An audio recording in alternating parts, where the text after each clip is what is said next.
is time for the RageSelect podcast here on RageSelect. I'm Jeff, and I'm not coughing. And I'm Blake, and I am not coughing either, and I feel like that sickness was going around, but we're both healthy, and we're both doing well. Did you have some shit last week? I did. Well, remember the AEW video, I had to completely drop out because I got sick, and this has happened twice now with wrestling stuff, so maybe one day I will get to actually play a game on the podcast. You got that wrestling curse. I got it. It's just like wrestling's like, nope, you're not going to be on the show. Not today. Yes, well, cool. Well, welcome back. I think the first time you were on the podcast, we had a very directed podcast. We had a very specific, like, Nintendo Direct. Nintendo Direct. Yep. This week, you're going to get the full podcast experience. It's just a smorgasbord of unrelated bullshit. There's no big news.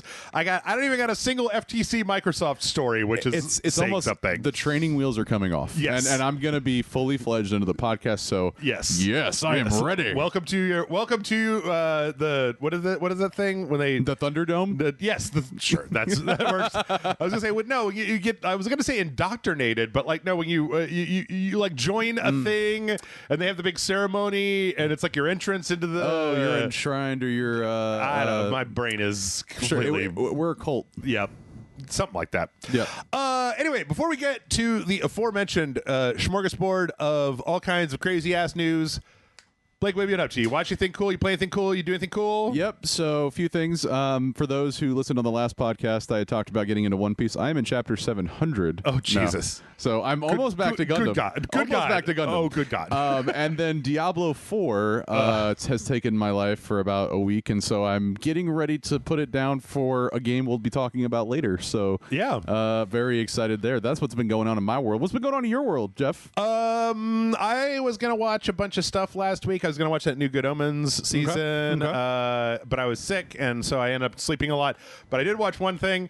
I have a very guilty anime pleasure. It's hard. I can't even really recommend it to anybody because it's so goddamn ridiculous. Which means everybody's going to Google it and go watch it right now. Have you ever watched Baki on Netflix? No. So, as I understand it, like back in the old days, there was this anime. It was called Baki the Grappler, and it was about a kid. He wants to be the best fighter, and he's in like underground tournaments. He's beating guys up, and he's doing stuff. Oh, his dad is called Ogre. He's like the strongest man in the world. Like everywhere he goes, everybody just like kowtows and caters to him because he can just destroy everything. I might have seen this like come up as a trailer snippet on Netflix before. So like 2 or 3 years ago, they put the latest season of Baki on Netflix, and I started watching it because I was like, this looks stupid.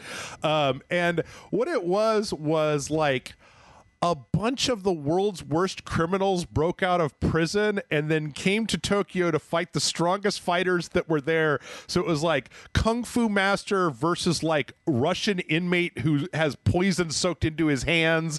And I'm waiting for you to be like, I don't really recommend this show. Like, well, all you've described is pretty damn cool to me. No, I guess the thing is that it's like I feel like when you hear the description of this show, if you at all are a fan of anime, you're like, I hear what you're saying. I want to watch that. I'm gonna do it right now. But it's gotten increasingly stupid as time has gone on. Last season, Baki decided he wasn't strong enough to fight his dad, so he got himself incarcerated in American prison where he fought a really buff Che Guevara. One of the things about Baki is they put a bunch of real world people in and just file off the serial numbers. Say Che Guevara? Like Che Guevara? Yeah, like that? Oh my God. Yeah, it was like a thinly veiled reference to him, and then it was like, he was a guerrilla fighter, and he just went and punched everybody, and then they put him in prison, and now he's gonna punch the guy. What a quick spark notes and like cliff notes of Che Guevara. Like, yeah, I think that he punched a bunch of people. A fictitious son of Muhammad Ali was one of the characters. Still sold on this anyway, it was absolutely ridiculous. It's a bunch of meaty men. They're so meaty. Like the muscles are so ridiculous that I can't even barely describe them. Like maybe I just try see if I can pull up an image here. The latest season was about the latest season they just put up on Netflix is like Oh my word! These are the guys. So this is the latest season right here. They find a frozen caveman in Colorado, and they unfreeze him, and he's more powerful than anybody else. So all of the powerful people in the Baki, they come to fight him, but because he's got this thing where, because he comes from dinosaur times, he was like, they fuck up the history. He was alive during dinosaur times, and he would punch Tyrannosauruses and then eat them. I'd be in favor of that. And so in the modern era, he won't eat anybody that he doesn't fight. So everybody shows up to fight this caveman, and when he beats them, he starts eating pieces of them. Is this caveman is Brendan Fraser, right? Like this is where this is going. No, the thing is that he's got like an incredibly pretty face, but his pecs super are fucking ginormous in this picture. Yeah, and it looks like a second bicep. The thing is that this guy, this is Ogre, and he's like 8.5 feet tall. Okay, like, the people back here are like semi-normal big dudes, like Schwarzenegger size. This guy's like 2 feet taller than them, and this guy's like 2 feet taller than him. He's just this giant monster man. But you don't recommend it though, because it looks pretty insane to me. It's okay. I recommend, if you've heard all of this and you're like, that sounds stupid, please don't watch it. But if you've heard all of this and you're like, I want to watch that. Like, it's a lot of it. There's like 4 seasons of it on Netflix. The last one in the jail was okay. I didn't talk too much about that. This one got back to being absolutely fucking redonkulous. So I just think if you're not interested in this, then it's like, well, what does interest you in terms of a ridiculous anime? They had it's crazy. It's absolutely crazy. Yeah, and everybody looks like a weirdo.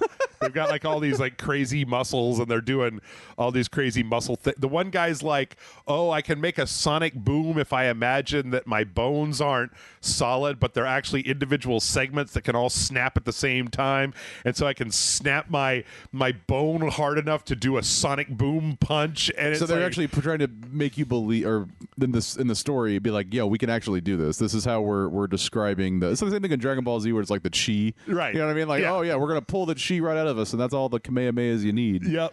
It's just a bunch of horse shit. It's really silly, and I kind of love it. That sounds fun. I think I want to watch it. Yeah. I mean, I recommend starting with the first. I think that Baki Hanma and then the one before that are 2 separate series on Netflix. Okay. And I think the one before that is the one where all the criminals come to Tokyo. That one's great because it's just like a bunch of ridiculous, weird, batshit insanity guys. Release. Well, because it starts to stray more and more into just an endless tournament arc. But in the beginning, it was just like, and then some fucking weirdo who bends all of his arms backwards and has swords that come out of his butt, like just goes to Baki's girlfriend's house and is like, I'm gonna kill you, and is like, oh no, what will happen now? So, be a new character in Street Fighter, probably. Yeah, Baki himself in the last season was image training against a giant praying mantis in order to attempt to get stronger, because the idea of like an 8-foot tall praying mantis was so strong that he was like, this is how I'm gonna get stronger. So imagine it. They can't bring the dinosaur in because obviously those don't exist, right? So you got to bring in the praying mantis. I'm not gonna say anything. If there's dinosaurs in this show, pass. I'm not going to say anything about the existence or non-existence of dinosaurs in Baki. That may or may not be a thing that you see at some point. So, good. Yeah. Good. Baki Hanma. I forget what the other one is called. Absolutely ridiculous. Very neat. Yeah, and fun. So, well, with that, let's go ahead and jump directly into some news. Let's jump into the news. We don't have again. It's a real golden corral here. Of we're gonna get a little bit of steak and a little bit of fish and a little bit of pasta. So meaty. We're gonna start with Larian. Okay, so the big thing is that Baldur's Gate 3 is out the day that you and I are recording this. But a few days ago, Larian put out this 30-minute video called Baldur's Gate 3 Guide to All Classes, where they just talk kind of endlessly about all of the different subclasses, the different ways that you can spec, clerics can have 8 different trees that they go down. I think the big thing for this was apparently monks are kind of broken in 5th edition D&D, and Larian actually went in and like retooled like their power system to make them like way, because their whole goal is to make everything fun. They don't want to put broken guys just because that's the way it is in the source book, right? Right. They're gonna fix which doesn't make sense to their world, right? Yeah. So they've gone through. I don't know. I was looking at Baldur's Gate 3 a little bit earlier, and I'm kind of overwhelmed about it. It's like, well, what class do you want to be? And I'm like, I don't know. There's like 12 base classes, and then they all have like infinity subclasses, like, which is really cool because every playthrough will then be original, or it gives you the ability to have customization to actually make you feel like this is your character, which is great, and not something that I'm going to keep comparing it to Diablo 4 because this is what I've been living my life for the last week. Yeah. So Diablo 4 is very on the rails. We kind of talked about this. It's like very cookie clicker. It's like click, click, click, click, click, click, like just hack and slash it. This one feels more like an experience, which is what I'm kind of excited about, because Diablo 4 just had that wall of like, yeah, click on the same button. Okay, we got that guy. There was no story element besides the cutscenes, so I'm very interested to see how I could create my character and even give it genitalia, apparently, and be able to switch between those. So. 100%. The guy even said in this, and before, I think you and I watched a little bit of this, but he said earlier that, like, if you want to, you could just take everybody's clothes off, make them run around naked the entire time. And I was like, okay. Sold. Yeah, it seems like, I mean, the more I see about Baldur's Gate 3, the more it seems like what they've done is they took, like, so the idea that Larian has talked about is that they've kind of taken the BioWare, like, Dragon Age kind of model, but then where BioWare kind of stopped and stopped, like, I don't know. Let me think of a good way to describe it. It's like, so everybody likes the way that, like, the BioWare games happen, where you've got a nice combat engine, and then you've got a nice, like, social engine going on. Knights of the Old Republic. Knights of the Old Republic. Okay, got it, Jade Empire, Mass Effect, all those, right? And that Dragon Age was a lot more D&D like, because it had more kind of like a crunchier system, because Mass Effect is just kind of a shooter. Yes. And that eventually it feels like Baldur's Gate, like, they found the formula in 1, and then 2 was a problem, but then Dragon Age Inquisition, it was like they really, I don't know, played a little bit of that as well. Veered off a little bit into making it more of like a Fable or something, or you just like, here's a million little subquests and little items. Is any of it really impactful? No, but it's all flavor, and if we jam enough flavor in here, you'll like it. Whereas Larian appears to have taken that concept, the concept of maybe like the original Baldur's Gate, and just like pushed it to a huge, like, to like, using modern development techniques, they pushed it to a scale that we haven't seen before, where it's like, well, in Baldur's Gate you have, or in Dragon Age, you have like 5 characters, and you have this like story or whatever, and here it's like, well, what if you had like 30 characters, and the permutations were just like, we just upped that, we just took the systems of role-playing a game, and then we just expanded them and just said, we're just going to brute force this. We're going to record like 6 times as much dialogue as any RPG has ever had. We're going to add in like all these game mechanics, regardless of whether they make the game more difficult or less difficult or whatever. So yeah, I'm actually really excited to get into it. I'm not recording the RageSelect videos for it until tomorrow, but I'm really excited. Woo! The more I look at it. It seems like it's gonna be another time suck, but we had discussed the differences between maybe what Diablo 4's time suck is versus this time suck, is that this one might give you more of a stimulation, right? Like, it's gonna give you way more of a, like, hey, I have to think about this before I just go click, click, click, click, click, click, click. Well, the thing is that, like, in Diablo, right, like, you get to Diablo, and Diablo is viscerally satisfying in the gameplay, but when you think about it, it's like, well, what story did you craft in Diablo? And it's the same one as everybody else. That's true. And honestly, I didn't even pay attention to the story. I just clicked next because I was there for the clicks. That's all I wanted to do, was something to waste my time. And apparently I did that a lot. Yep. I tried so hard to get into Diablo, and I just eventually had to just be like, no, I'm not going to force myself to play this, because I don't know. I liked it more. I didn't like the overworld thing where it was like the common overworld. I liked it more when you just kept running to different biomes and they kept changing that was all cool. the time. Yeah. As opposed to like The segmentation of worlds is like, and you know, I've talked about this too with people else I play with Diablo 4. It kind of runs like ass. Yep. Like, you know, and I think the idea of that is like just allow it to run enough where you just continue that pay to win type shit, you know, and that allows that revenue to be a little bit higher, which is what everybody wants. Also, so. I mean, and I can't. I mean, this is just going to be an individual taste thing, but like, I liked the way that Diablo 3 had a color palette, and it just felt like the contrast got turned way down to just everything had this gray mist it's over it. It's very dull colors. Yeah, and it was just like, oh, that's what people want because it's realistic, and I'm like, nah, man, I'm over that shit. Like, give me a purple dragon that can romance a bear. Like, I think like Diablo and realism doesn't really need to go together. You know, like that the whole idea is it's all like demonic and crazy and blood. And I mean, honestly, it seemed like a lot of the whole cutscenes.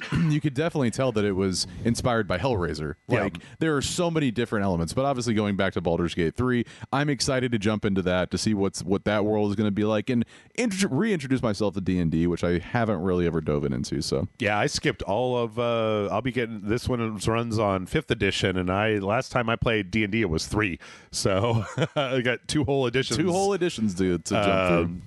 Let's see another Baldur's Gate news. Larian came out and basically said that like they were in an interview where they said that they are not abandoning Divinity Original Sin. So Divinity Original Sin 2 was their last game.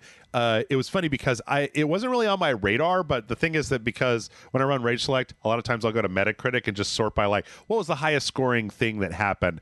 And for a long time, the year that it came out, Divinity Original Sin 2 was just like pegged at the top of the list. And is I was that like, how they got Baldur's Gate 3 license? I think so. Yeah. Divinity Original Sin 2 is a really fascinating game because it's got a lot of this. The combat system is kind of, I think it's similar to what's going on in Baldur's Gate, where like, you know, you'll have one character like cast water in an area and then somebody else hits it with a lightning bolt to electrocute everybody there, or you like set a fire, or you like knock something down onto somebody else. So it was very much like when you have a what's a good turn-based role play, like Final Fantasy Tactics, right? Okay. You just like move up and then you do a thing. Whereas I think that Larian showed with Divinity Original Sin 2 that like you can really add a lot of like the environment into it, and you can do like crazy things like push people off of cliffs and like throw all based in real-time strategy type top-down stuff, right? Or well, it's all turn-based. all turn-based. Yeah. Turn-based. Okay. So just like the Mega Man Battle Network game that we played. Yes, it's exactly like Mega Man Battle Network. No, but this is good news because I know that a lot of people really, really like Divinity Original Sin. And they've been working on Baldur's Gate for like 6 years, I think, since Divinity Original Sin 2 came out. And it's good to hear that like while they are going to be doing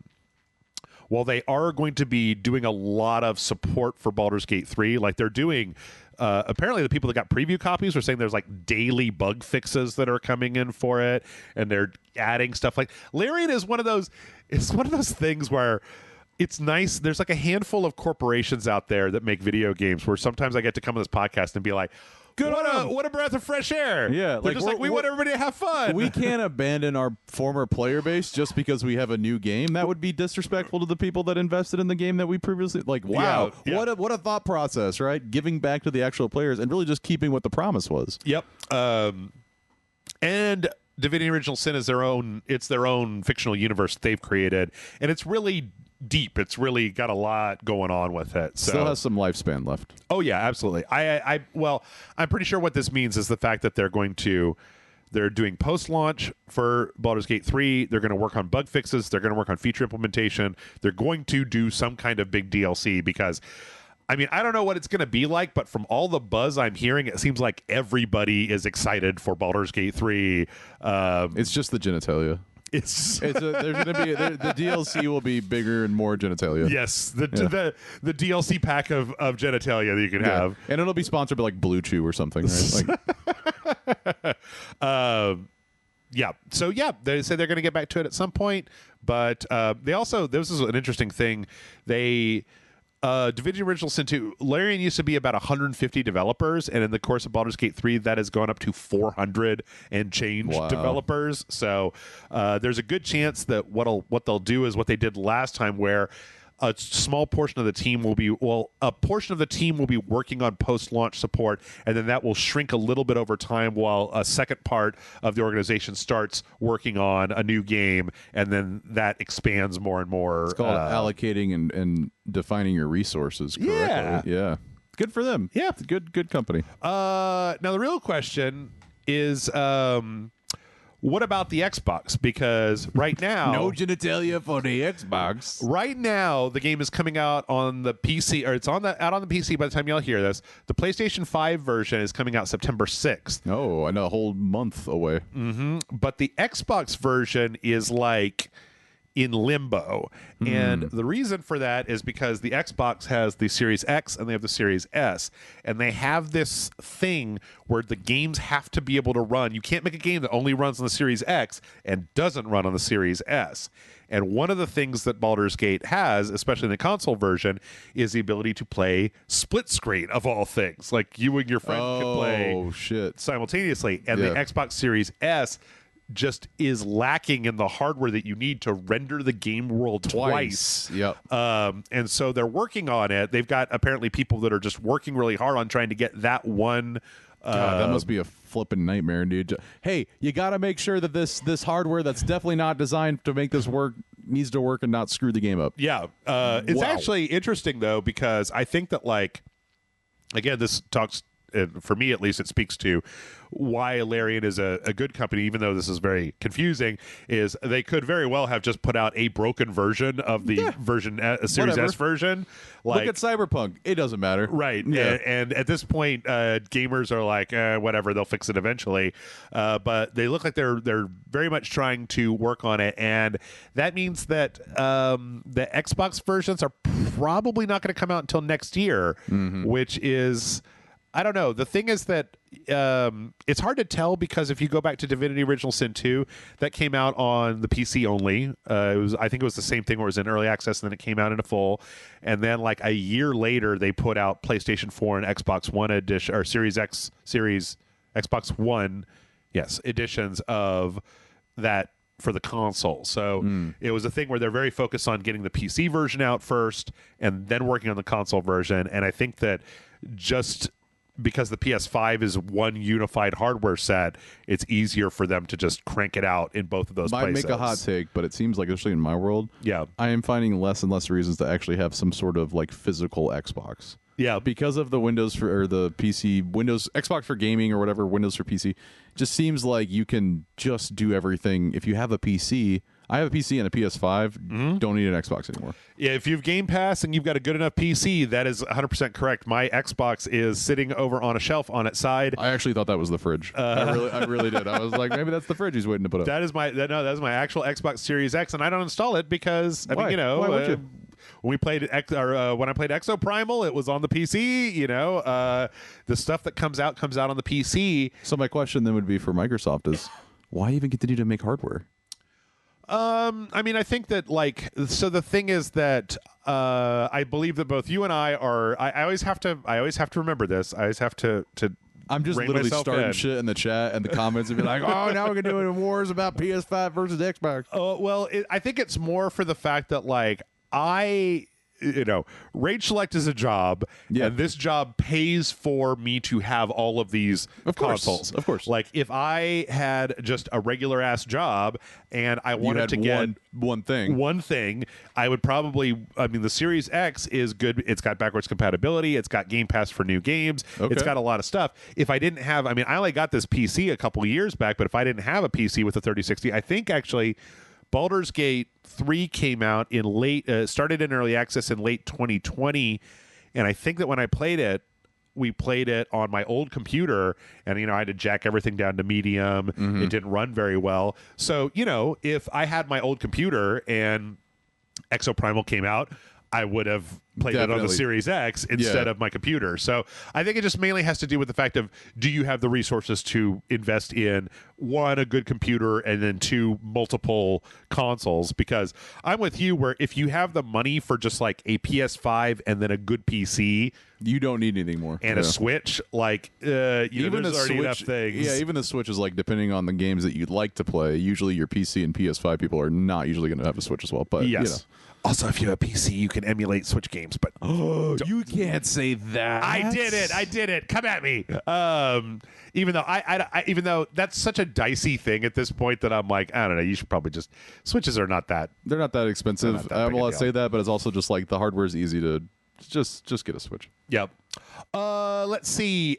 Additionally, when it comes to RPGs that are coming to the Xbox in 2024, we had a big presentation this weekend or last weekend where Phil Spencer came out on stage at the Final Fantasy XIV big festival thing they had in Las Vegas and announced that they are bringing Final Fantasy XIV to the Xbox architecture, the Series X, Series S, et cetera, which is big because Final Fantasy XIV is huge, and for years now it has been PC and PlayStation. It's been on the PS4 and PS5. So the fact that it is coming to the Xbox architecture is big. One of the big problems that Xbox has, like Final Fantasy 16 is a PlayStation 5 exclusive. It's not even on the PC right now. So part of Xbox maybe getting more into the JRPG, the Japanese just developer realm, is having a better relationship with Square, because Square has been way in deep with Sony for so long, right? Yep. Everybody remembers when the PS2 came out and Final Fantasy X was literally supposed to, like, that was the game that was created for that console. Well, PSX, right? Yeah. Final Fantasy 7. Yeah. Nintendo passed on it. It used to be that Square was Nintendo. only, yep. And then they went over to PlayStation, and they just kind of haven't looked back. So What blows my mind about this story mainly is the fact that there is a Final Fantasy fan festival in that must be heavily sought out, that they're going to do something like this. I didn't even realize that existed, especially in Vegas. Yep. I kind of want to go. Yep. Did I show you the grapes? No. Oh, okay. So let me see if I can find this story. So Final Fantasy 14 has a had a meme. No. Not in this gaming culture where they had these grapes, and so for a long time the grapes were just like it's like a weird trapezoid. It's like a weird block, yes, with just grape texture around it. Yeah, grape texture on a polygon. Yeah. Yes, and then eventually they fixed them to make them look better. But one of the things that they did at this fan festival was, if you bought a ticket, one of the things you got was a physical little plushy squishy thing that was this polygon grapes. I hate good marketing. Yeah. No, the thing is that this is one of the nice things about having somebody on my show who doesn't obsessively follow this shit.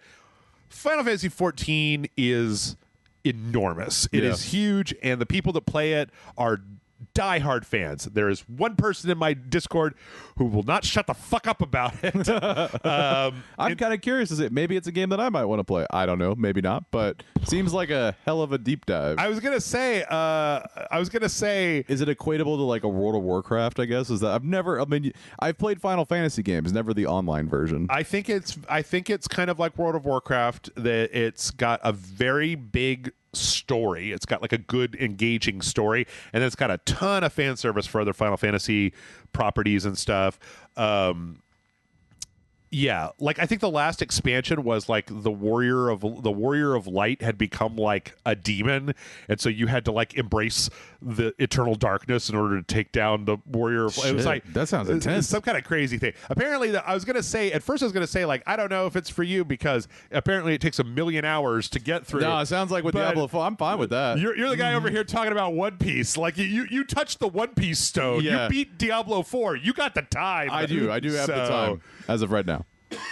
So I don't know. Maybe that's the way to go. But I wouldn't recommend starting Baldur's Gate 3 and Final Fantasy 14 simultaneously. And you're talking to a crazy person, so I probably will do that. I realize that I am. So not one piece at a time, all pieces at a time. Also, Square Enix during this show, they did come out, and it was kind of nice. They did say that they wanted to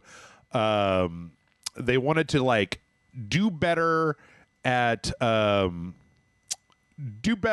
working with Xbox moving forward. Okay, which I think is a good thing because Microsoft has the cash to give to Sony to do, or to Square to do dumb shit. I don't know. I'm really like, I've been really down on Square Enix over the last few years because they just keep putting out either remasters or games I'm not interested in. Yeah, I don't know. Final Fantasy 16, I like that one. It was all right. It was fine. I wish it wasn't called that, but I don't know. Maybe this will make them turn a corner and focus a little bit more on the stuff that people like, instead of buying IO Interactive, making them make Hitman a episodic game and then being really mad that nobody bought the new Hitman game because it came out once a month for 8 months instead of just one thing that you put out. So I guess the question is, Jeff, are you going to be upset when the big thing is just going to be Kingdom Hearts 4 and that's all they're going to do? Oh, I don't see Kingdom Hearts. I don't look. No, but I'm just saying, like, that's exactly what they're going to do. They're like, and now to Square Enix and the Xbox relationship, you're going to get Kingdom Hearts 4. Whatever. What's his face wants to do with Kingdom Hearts, that is far beyond me. As far as I'm concerned,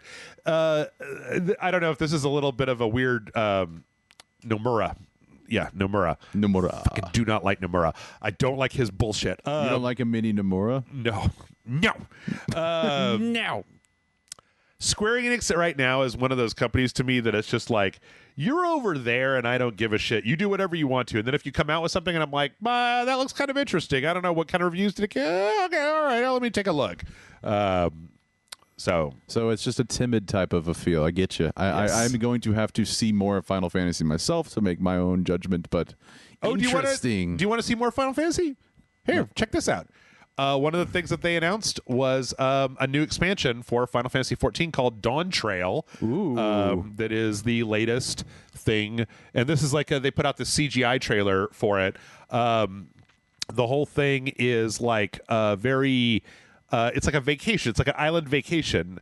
It looks like a pirate. Kind of looks like One Piece. There's some pirate kind of stuff going on in here, but apparently after all the big adventures and stuff that people have been going on, they're going into this kind of like this island biome that has some kind of like, I don't know, it looks like kind of Aztec, Mesoamerican stuff going on. Obviously, this isn't what the game looks like. This is a CG trailer. But apparently they've been doing, between the last few expansions have been very like, the world is ending and everything is dark and everything is on fire, and they're just like, well, it was like a cool time. You go out, have much fun. Yeah, it's have time a good time. Go pivot. Eat some pineapples. Slice. No, there's the cinematic stuff from Final Fantasy has always been impressive to me. Specifically what they can always do with hardware. Like, seems like they're always well, there's not the grapes there, but it was another fruit. Ears, man. There's so many different types of characters too in the Final Fantasies. That guy's just got a soft taco. Got a taco. That's what I was watching this and I was just like, that cat boy doesn't know how to eat tacos correctly. Somebody needs to explain to them how to eat tacos on this island. And this guy's just got like a pineapple drink. Yeah. Like such a random assortment. But the thing is that food in Final Fantasy has always looked very appetizing to me. Oh yeah, because they always do these large bento-like dishes, right? When you go to the stores and the restaurants. So. Final Fantasy 15 had that thing where you would like cook out on a Coleman branded stove. Yes. And they had like the Cup of Noodles festival in Final Fantasy 15 where there was all this Cup of Noodles bullshit that you could do. Anyway, Dawn Trail is coming out summer of next year, so I'm sure that one guy in my Discord is going to be super duper happy because he just goes, woohoo! Yeah. I mean, a lot of times when they put out a new thing, they'll give players, if you buy the new expansion, you get like a token that'll level you up to where you need to be to play it.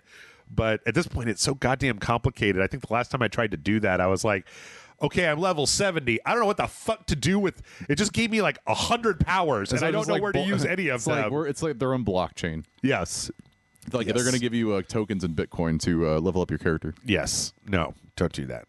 Don't. I think that Square has pivoted away from the whole NFT thing. They were really deep into that. They really wanted to do it. There were a lot of companies deep in that until like what 4 or 5 months ago. Yep. Woo. Yep. Thank you, Sam Bankman-Fried. I still blame Matt Damon for that, by the way. One of the other things they talked about was somebody had asked about putting the ability in Final Fantasy, because you have like a house in Final Fantasy 14, putting the ability for you to go into your house in Final Fantasy 14 and then play the pixel remasters of Final Fantasy 1 through 6 inside of Final Fantasy 14. But see, they're not that big. Like knowing emulators and knowing ROMs, these old games are not that big. Nope. Right? Like the Mega Man, the original one is like less than a megabyte or something. Like, yep. You know what I mean? So it seems pretty easy to put that type of hardware within the game. You would think so. Yoshi P, though, talked about it, and he said, this is a quote, "We've been trying and attempting this since about a year and a half ago. With the Final Fantasy Pixel Remaster series coming out, we also thought that wouldn't it be cool if we could play that in Gold Sauce or have it on our estate to play with?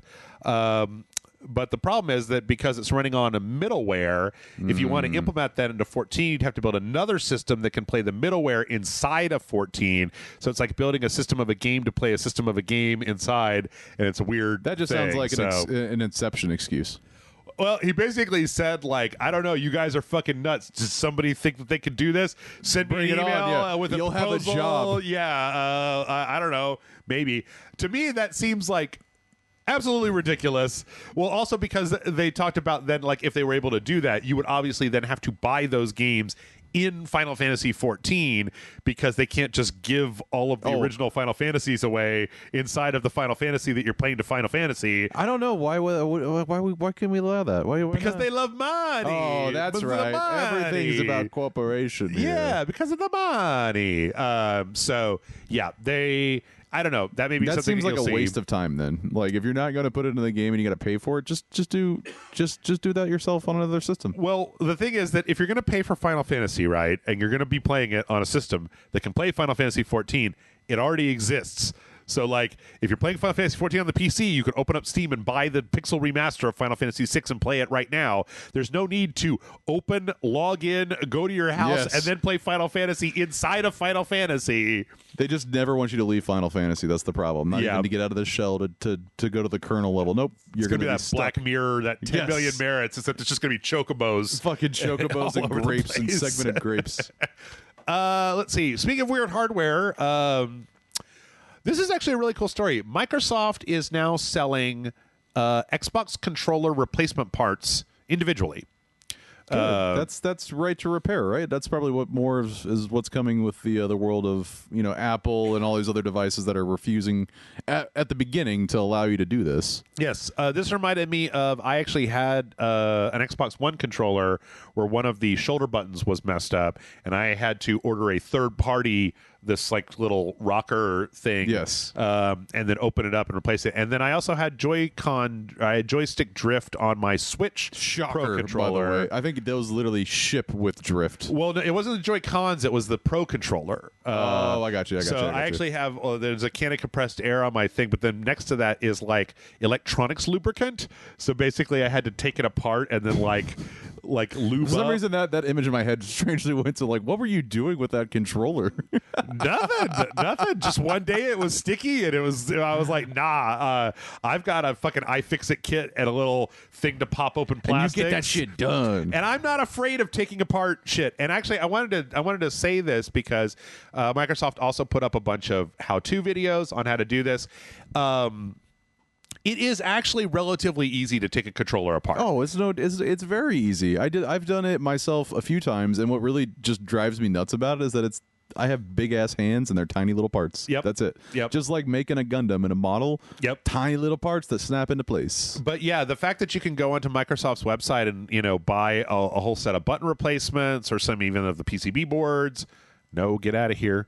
Or even the motors, right? Like, it's great to be able to keep, because I think I have some old 360 controllers that have finally started to get a little like, meh. A little wonky. And I definitely have some PlayStation 3 controllers that are just no good, no mas. So I like the idea that they're going to give you the ability to buy this shit instead of having to buy a third-party looking at you, Nintendo. Shoulder controllers. So. Looking at you with the drift on the Joy-Cons. I never had that problem outside of that one point, and then I just I don't know. You buy some lube and some screwdrivers, lube up your sticks, and have some fun with Mario. Lube up your sticks. Yeah, not that hard. Not that hard. Phrasing. Let's see. Oh, I thought I axed this. Microsoft is going to Gamescom and bring a bunch of games. There's not really much to say about this. August 23rd through the 27th. Let's see. Oh, here we go. We had an interesting story. So, okay. There were some old, speaking of Game Pass, there were some old Transformers games on the 360 and the PS3 era. Transformers War for Cybertron, Fall of Cybertron, and then Rise of the Darkspark. I think Matt and I actually played all the way through Fall of Cybertron for sequential on the PC.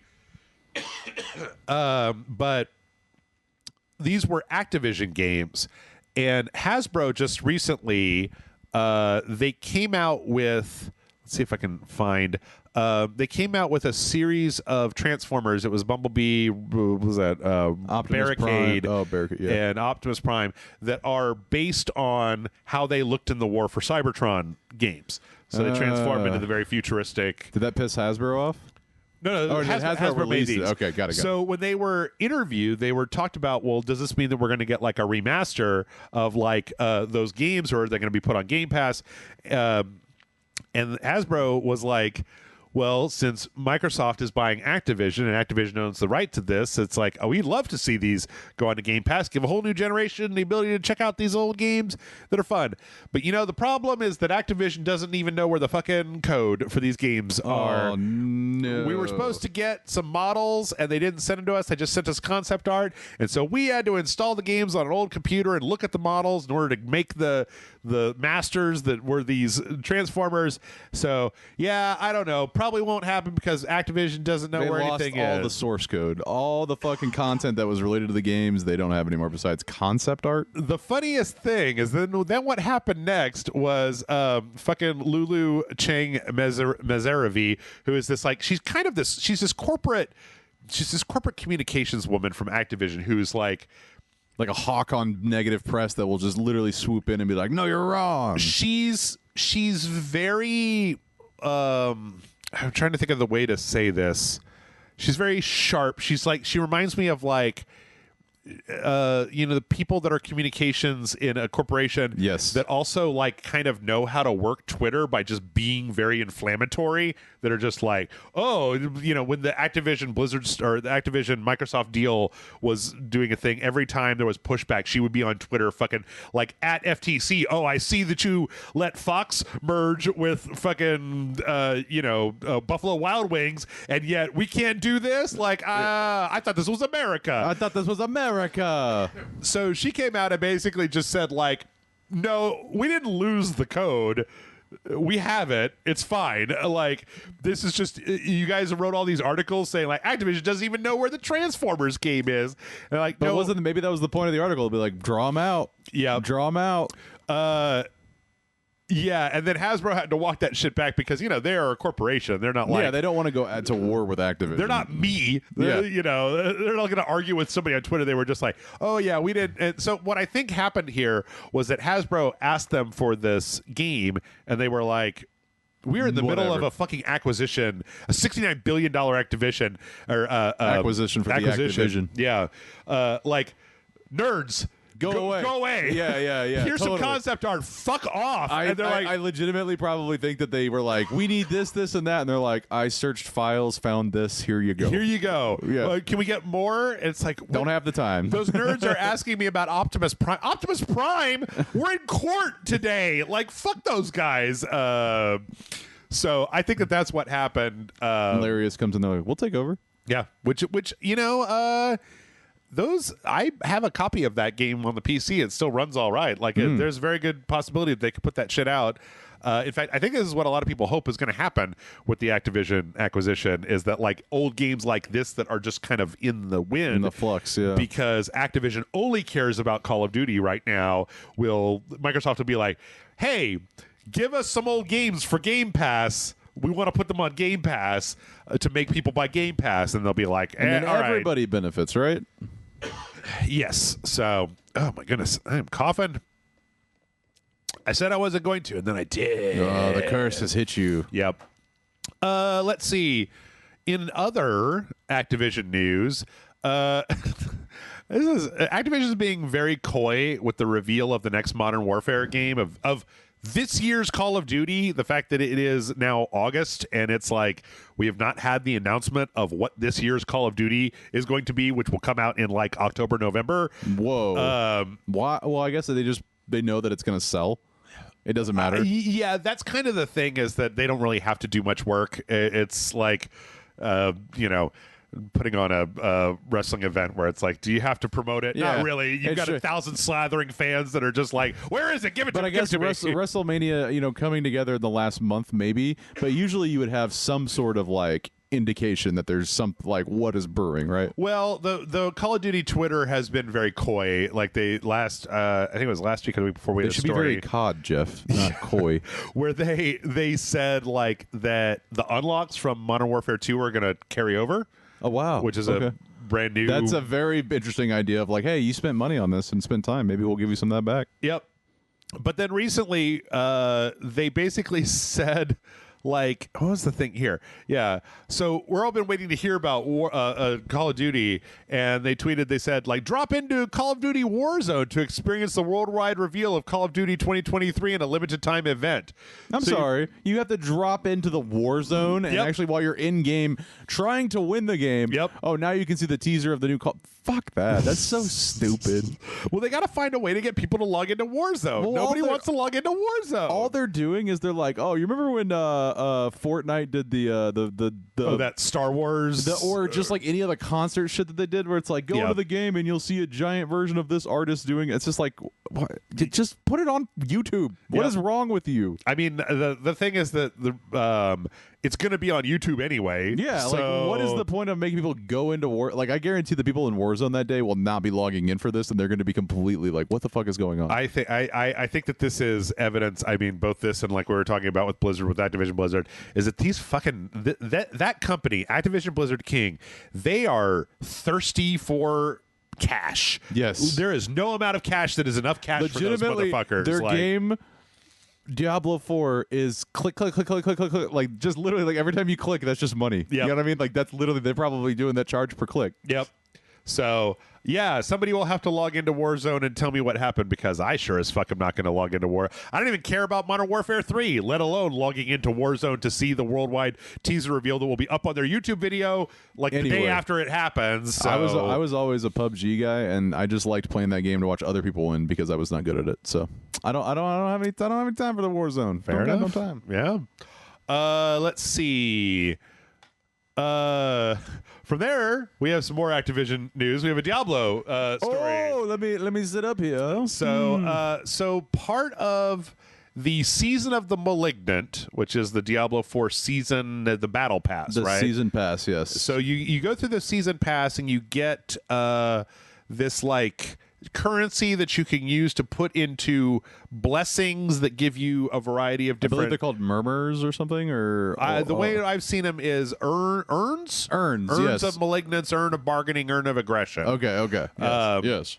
And these give you like a variety of different like boosts. Yes. So apparently the urn of bargaining, if you put your points in there, you are supposed to get more cash for selling stuff in the game, stores. At the store. Yes. Yeah. And you do.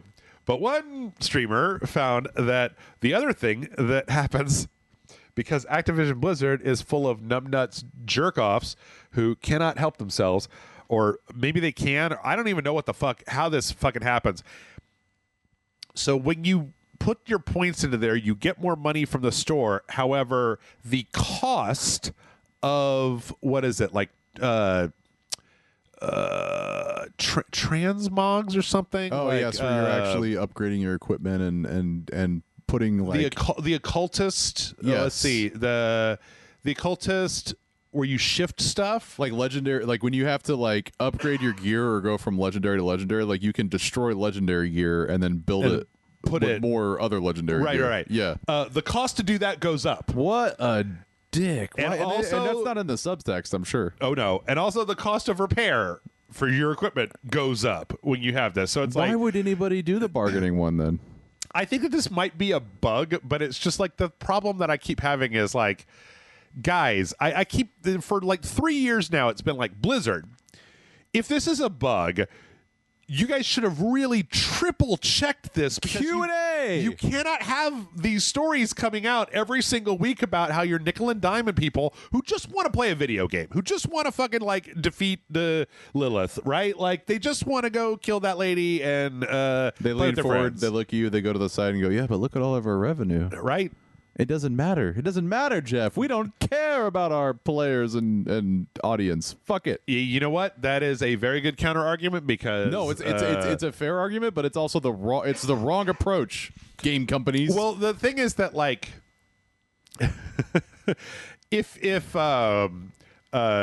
you do this and then like your soul is fine and you could sleep at night, I guess it's fine. I would be like trying, if I was making a video game, I love video games so much that I would be like, okay, I understand that we need to monetize video games, but I think history has shown that if you make a really good video game, a lot of people will buy it. Like the we have a story that's coming up. There was a game last week, Remnant 2, that came out. Sold like 1 million units in the first 4 days, and it's just like, it was a fucking like the sequel to a game that what the original Remnant game took like 4 or 5 months to sell 1 million units, and this one sold them in like 4 days. If you make a really good game, people will buy it. Like, my whole thing too is that like back in the day, I remember there was more of the names of like Cliffy B and like all these other like game developers, right? But now it's, you have the two like, or you know, some of the few like, oh, you know, the Metal Gear Solid and all the other like classic developer guys, but like there's really like not any more of that, because I feel like it's all just like evil corporation that's just, you know, like being driven by maybe a few like leaders of the industry, like a Phil Spencer or what. It just, but there's no like hero. Like Gabe Newton is the hero of Steam, right? Like Gabe Newell. I'm sorry, not Gabe Newton. Gabe Newton. Gabe Newell is the hero of Steam and everything Valve. Yeah. But that's like the only person that even seems legitimately interested in making, and he still has his quirks and things, but it just seems like that is the only company that's really interested in making anything like, I don't know, worthwhile. It's just interesting to me. I just don't feel like there's heroes amongst the corporation of gaming anymore.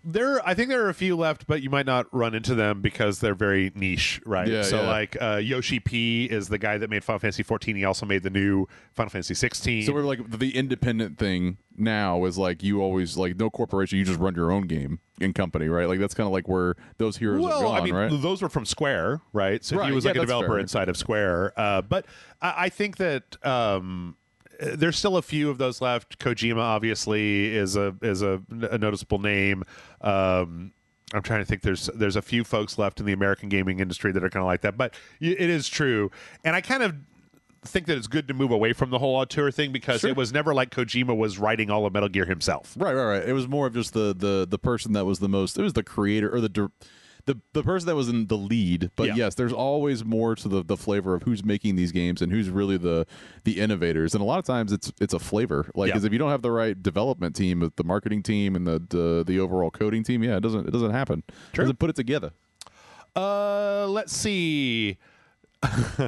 This is a fun thing that I think that came out last week that we missed. Let's get everybody get on board the Glorbo train. The what train? The Glorbo train. So, Destiny 2 fans decided to do something fun. This had been done previously with World of Warcraft, but basically, they went to the Destiny 2 subreddit and they started writing posts about Glorbo, and they were like, "Oh man, I can't wait until the post-game fight with Glorbo. I mean, I hear that they buffed him for like season 4, but like, whatever."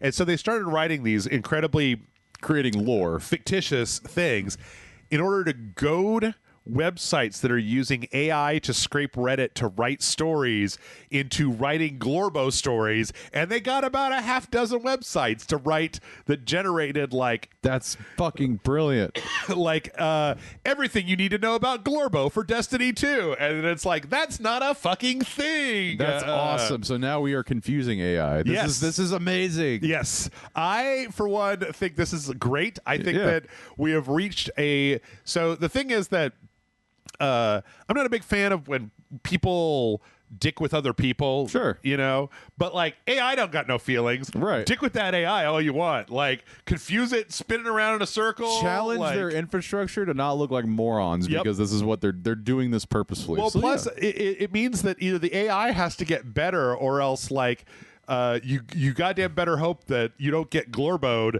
because then everybody's gonna be like, well, don't go there anymore. They're fucking they're nuts. They're crazy people. Yeah. And then it's basically a realigning of the market, or what do they call that? It's like an equalization of shit that's going down. It's like, no, we are still smarter than this AI shit, right? Like you could still outsmart the AI. Yep.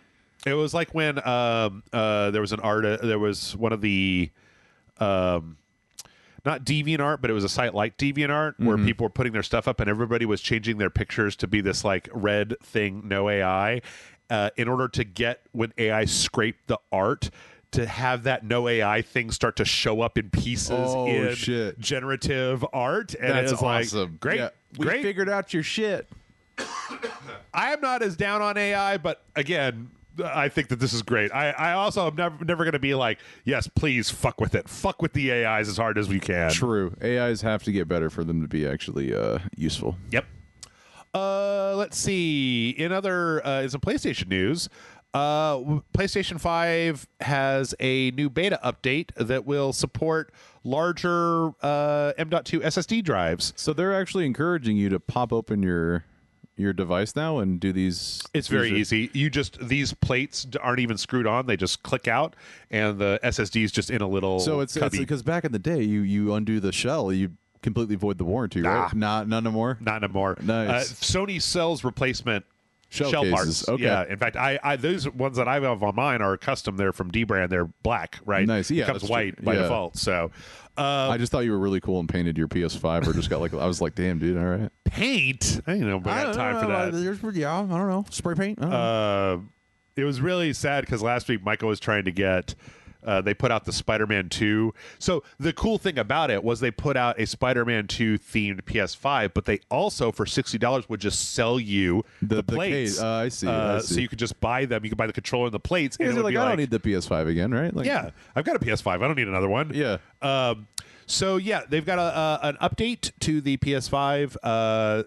Previously, you could only get up to 4 terabytes. I mean, 8 terabytes is pretty good these days, but some of these games are ridiculous. Well, the problem, of course, is the fact that the PS5 you have to have you have to have a specific grade of M.2 drive, like because DDR4 or 5 or what? Like it's or is that not what the stipulation is? Let's see. It's got to be 5,500 megabits per second or faster, because the thing is that the PS5 they built the custom bus to be able to stream assets from the M.2 drive as fast as they could load them out of memory, and that's why the PS5 has like almost zero load times. So the replication has to be fast for the In fact, when they were doing the original tech stuff for it, they showed that like their goal was to have it so that the PS5 could stream game assets from the M.2 drive into the game in real time because it was that fast of a bus.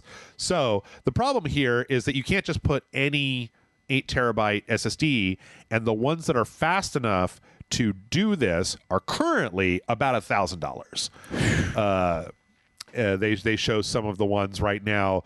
Sabrent 8 terabyte Rocket 4 is $1,000. Like AdLink S95 is like $779. So I don't think it's like super financially. I think that what they've done is they've done this to future proof it so that when it goes down, clearly you're gonna be more. I'm also thinking like, I guess the only thing with the cloud storage is just the streaming of games. Like that's the only other option, right? Because you think like, oh, like 8 terabytes of data, like why can't I just store that in the cloud? Well, that's obviously the cloud gaming aspect of it, right? So there's a little bit of a difference there. I think the future proofing is smart, and I do feel like we're living in a world of 8 terabytes. I mean, this is crazy. Like when I was growing up, it was megabytes.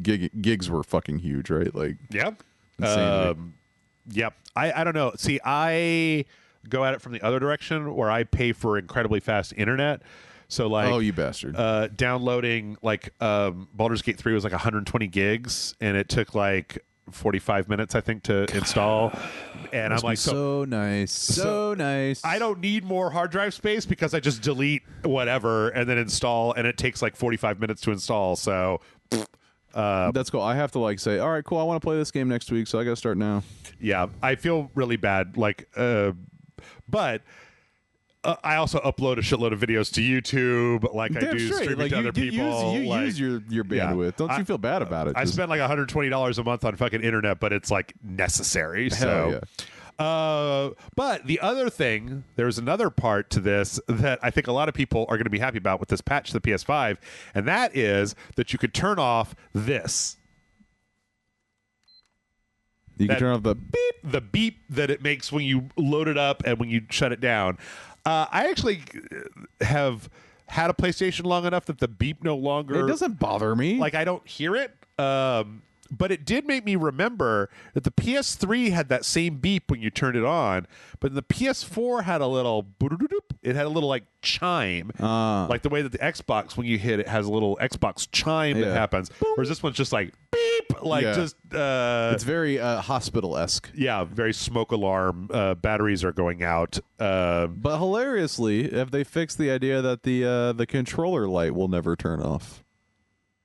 Oh, what? If it's connected. So the whole oh yeah, like there was complaints. I remember a while ago, maybe it was just the last revision of the consoles, but like people were like, I love it, but the fact that like maybe it was just the PS4 had the light thing on the end of the controller on the back, and it was always on. Yep. Like, and it was like, I want to dim that. I'm playing in the middle of the night. I don't want the light there. Like, sorry, that's just fucking life. That's the life of the PlayStation there. Like, I just didn't know if they had changed that for 5. I guess they did. It doesn't have a light on the back anymore. Yeah. So. It's got a light kind of inside underneath the touchpad, but I mean, I like the thing is, I'm never looking at my hands when I'm playing games. It's anyway, funny that like they'll release this stuff and be like, "No, we're forcing this on you. Fine, we'll get rid of it." Yep. Let's see. I think we've got time for one more story, and then we're going to go ahead and take a break. So finally, in the Sony news, there was a Switch game that was called The Last Hope: Dead Zone Survival. That was a gigantic ripoff of The Last of Us. Yeah. The way that the art for the game was made to look like The Last of Us, and what it was a incredibly bad asset flip where you played as a guy and there were like just kind of zombies wandering around. It was absolute and total garbage. It was really, really, really bad. But it was still on Nintendo's store. Yeah, like what the fuck? Why would they allow that? Well, right now Nintendo is kind of all of these game fronts. I think the Xbox is probably better than any of the rest of them. A lot of them are letting people submit just jank. Like the Nintendo Switch has like they're doing an open marketplace like the app stores, right? Or like Steam, sort of. Yeah. Like the Switch, the same company has like, how was that? James Stephanie Sterling talking about this, where it's like 14 clock apps, where it just puts a clock on the screen, and they're all like $10 a pop. Jesus. And the Switch has a clock on the home screen. You could look and see what time it is. Why would you need to do that? And it's just, there's all kinds of craziness on the Switch store. Well, this one apparently got enough negative publicity. It got enough. Yeah, it got enough like traction that Nintendo apparently took it off. It is no longer available in Nintendo Switch store, and not just that, but all of the trailers for it have been copyright removed. Struck by Sony off of YouTube. So it sounds like Sony's like, yeah, you're not doing that with this shit. Yeah. But it's actually really interesting because there are a lot of these shit ass copy games, right? Mm-hmm. It does kind of make an interesting question of like, this seems like a very bad game. On the other hand, do we really want to be in a situation where it's like you can't make a game that might be mistaken for The Last of Us? We're going to take all that shit down. I kind of look at this as like a caveat emptor thing. It is caveat emptor, but there's got to be there's got to be within reason, right? If the artwork is identical to The Last of Us, I mean, in a court of law, if you argue that this is something like an original IP, it's gonna fall. It's gonna fail. Like, there's no way. Now, obviously, if anything remotely close, like let's say that DayZ gets taken down because it's too close, now we have a problem, right? Yeah, because it's not at all close to that. So, I do feel like, for every PUBG that was out there, there was like a million of like DayZ that was before that. So there's always going to be revisions, but this is clearly just fucking garbage. Like, this looks awful and makes no sense. I kind of makes me sad that I never put it on the channel, because now this game is going to live in infamy, and it's not going to be super expensive if they ever did a physical copy release. Oh, right? nobody did it. Nobody fucking no. But I'm saying, like, that does happen though. Like, there will be games that have like a physical copy release that had like what 10, 15 physical copies or something fucking crazy. Yeah. The thing is that what I'm saying is I don't want them to take this down because it's like The Last of Us. I want this to never have gotten put on there because it's garbage. Yeah. Like, I want Nintendo to have some quality control and go, no. Yeah. You're not, no. Like, why would they allow a $10 clock on their app? And 12 of them for that point. Yep. Like, that's just ridiculous. Because they probably get a cut of those. Absolutely. Of course they do. I mean, the fact is that Steam was goddamn unusable up until the point where you could filter by, until the front page had an option that filtered what you saw by pop, like new and trending. Yes. Instead of just like all of the new releases, because from alphabetically, like, you don't care. Like, seriously, there's so many new releases. You look at all the new releases and it's just like, what the fuck even is any of this any good? Or is it like, here's Evasion from the Cluster 42? What the fuck is that? What is that? It's an early access game. It costs no user reviews. $6. It's got no user reviews. It appears to be top down, a terrible Galaga shooter shmup, sort of. This looks like ass. This is like many environments. Oh, cool. So they literally use like text overlay on their trailers because they didn't have enough budget for. So I want game companies to be like, no, we have an evaluation process where a guy looks at your game and goes like, no, no, you're first not allowed glance, to put does that it pass here. First glance, no, it does not. No, Bye. Evasion Cluster. I'm sorry, Eric and Oliver, who are the developers of this. No publisher, first name, last name for developers.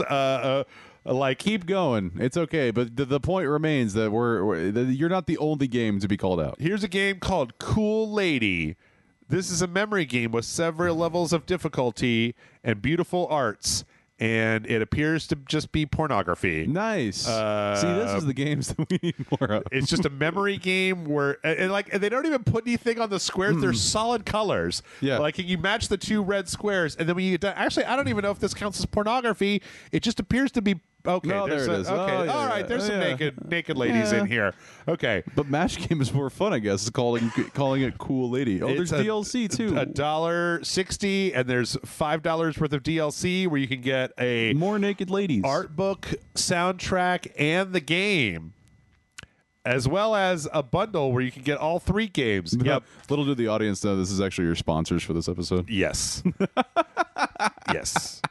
On that happy note, we're going to go ahead and take a break. We come back, we're going to have more news. So everybody stick around. See you in a minute.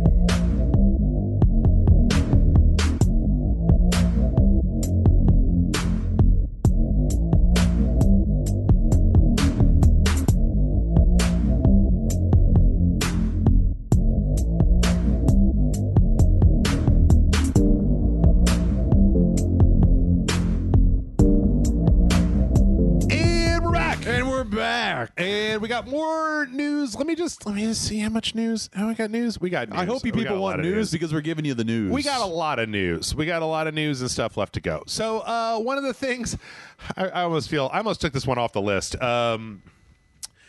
because for years there have been nothing but rumors that there's going to be a new Switch for years. Now, apparently, recently, one website has managed to get like details from some developers and some inside sources saying that right now it seems like whatever is coming after the Switch is going to be happening at the end of 2024. That like there are dev kits that are going out there. It's apparently going to be cartridge based. It's going to be a similar dock undock thing where you can play it portably or you can play it in a dock. I mean, all they really need now is just 2K, 4K pass-through, right? I mean, like, at the end of the day, is like, you're going to fundamentally change the Switch. I just don't see it happening. I feel like all they're going to do is it's just going to be a 2K, 4K Switch. Like, you know what I mean? Like, how much more different could they get? Like, well, that's a good question. I mean, the thing is that it's interesting. There's a book about Nintendo that I read a little while back that kind of went into like how Nintendo is obsessed with like making sure everything works, making sure that it's the right price. Apparently, one of the big things from this is saying that it's going to have an LCD instead of an OLED in order to keep the launch price down. There's not any current word on backwards compatibility. But there's going to be more internal memory. I really do think that the Switch should have had a hardware refresh like a few years back. Basically, the update of the docking station not being able to like it does 1080, right? Or is it? That's just today and age, especially with the Xbox Series X and the PS5, that they're already behind. Yes, right. So like to me, if it's going to be anything less than 4K. That is a sidestep. Yep. Like, how are they going to do this, and how is that going to impact the games itself? I don't think they're abandoning Switch core. I think they're going to keep that core of the Switch, still do the whole, like, I don't think there's going to be Switch 2 games. I just think it'll be like the Switch will be an improved, like this new Switch will just be an improved version of the Switch, like PS a Pro. Yeah, exactly. Pro Switch. Yeah, that makes sense. I mean, the Switch is 7 years and it's sold just like just a shitload. But I don't know. Done well. It's way better than the Wii U. The big thing is that apparently one of the reasons that has been stated why they haven't said anything about it and why it's set for a 2024 release is because they want to manufacture a shitload of them and build them up so that they don't have the same, because Nintendo also is one of those things where like Nintendo doesn't want you to go to Best Buy and be like, I would like to spend $300 on a Nintendo Switch Pro, and they're like, I'm sorry, we don't have any Nintendo Switch Pros. I believe you only to a point, because I do feel like they do that on purpose at the very beginning to drive the hype up and get everybody to look into the stores. Maybe, but I don't think that they want the market being like that for like a year. Yes. You know what I mean? Like, I do think they want the day one excitement and they want that stuff to be sold out, but they want it to be able to probably have those 2-month restock windows where then everybody gets one, right? Because it became, and I don't know if they care about after sell market, but that's the worst thing, right? Yeah. When somebody's going in and buying it and then selling it for twice the fucking price. The scalpers. Yep. And you just want to see them go down, so. Yeah, so I don't know. If we hear anything, honestly, it's probably not going to be until next year. I really do hope that there is a Switch 2, though, because there are a lot of Switch games that I think that would be exciting. The Switch is getting long in the tooth, right? There any game that has a significant amount of like big detail to it tends to chug a little bit. The last Pokemon game was kind of bad. Zelda was good, but it was like solid 30 frames. It was crafted for that, yes. and then all these other, you can hardly even play a sports game on these Switches because it's just like not optimized at all for that type of fast movement, One thing also that is kind of interesting is the idea that because Nintendo signed a deal with Microsoft to put Call of Duty on the Switch, they might be looking at like, okay, we need something that like can run some version of Call of Duty, of the current gen Call of Duty, even at a reduced detail level. Yeah, they will need that. I do feel like their market will always be I wonder if they generally believe I feel like their clientele plays Fortnite, but will they believe that they'll play Call of Duty? Maybe they want to step into that realm, but I don't know. It just seems like their clientele is like kids, and I don't know if kids play COD more, and then once they get out of that COD, and they're like Mountain Dew, Xbox, Doritos, you know what I mean? I don't know. I think there are a lot of Switch. I think that the Switch has been very universal because like they put Witcher 3 on Switch, they put Mortal Kombat on Switch. True. That's There's actually true. a lot of like fucking hentai games are on the Switch. Like it's way more open now than it used to be. And like you think of all of the people that bought Switches to play like Animal Crossing that were just like full on adults. Yep, that's right? true. That's true. I mean, I bought a Switch to play Animal Crossing. So. Well, there you go. Damn my argument. Foiled by myself. Yeah. Let's see. We're going to talk about Remnant 2 a little bit. We already talked about the fact that it sold a gajillion copies. Remnant 2 is really good if you're looking for something to play. But one of the most interesting things that they did was they leaned into I've talked about this on a few shows, but they leaned into the data miners. So one of the things that Remnant 2 has is they've got these archetypes, and they're like basically classes, and you can find some of them. The game is lousy with secrets, with the little places you can go, things to do, whatever. And they created an archetype in the game that could really only be unlocked if data miners went in and found the set of circumstances that you have to do to unlock this particular class. It's called the Axion or something like that. And they've done it. They actually went out. Player class. How interesting. Yeah. The Archon, not Axion. So yeah, the thing is that like this is the list of stuff you have to do, and basically what it is you have to level like 2 skills up to a certain level, and then you have to equip a whole bunch of stuff that would make no sense for anybody to equip all of these items at the same time because they literally start canceling each other out and doing stupid shit. And then if you just do all of this and then you go to a specific area in the map, there is a door that will open that will then give you access to this hidden subclass. That's pretty awesome. You know, and back in the day too, I bet they like waited for people to find it, and they're like, "Shit, we're gonna have to tell people." They've come out and said that there's a bunch of shit in the game that nobody's found yet. Because I love that. One of the things that the game does is it's kind of interesting. It's like Diablo in a way. It'll procedurally generate a level out of like these kind of blocks, right? So it'll create a level. And then in the single player game, that's like there are 5 stages in the game, or 6 or something like that. And in your single player game, that level is like your level. And so you go through it, you play it. There's, do you want to side with this faction? Do you want to do this?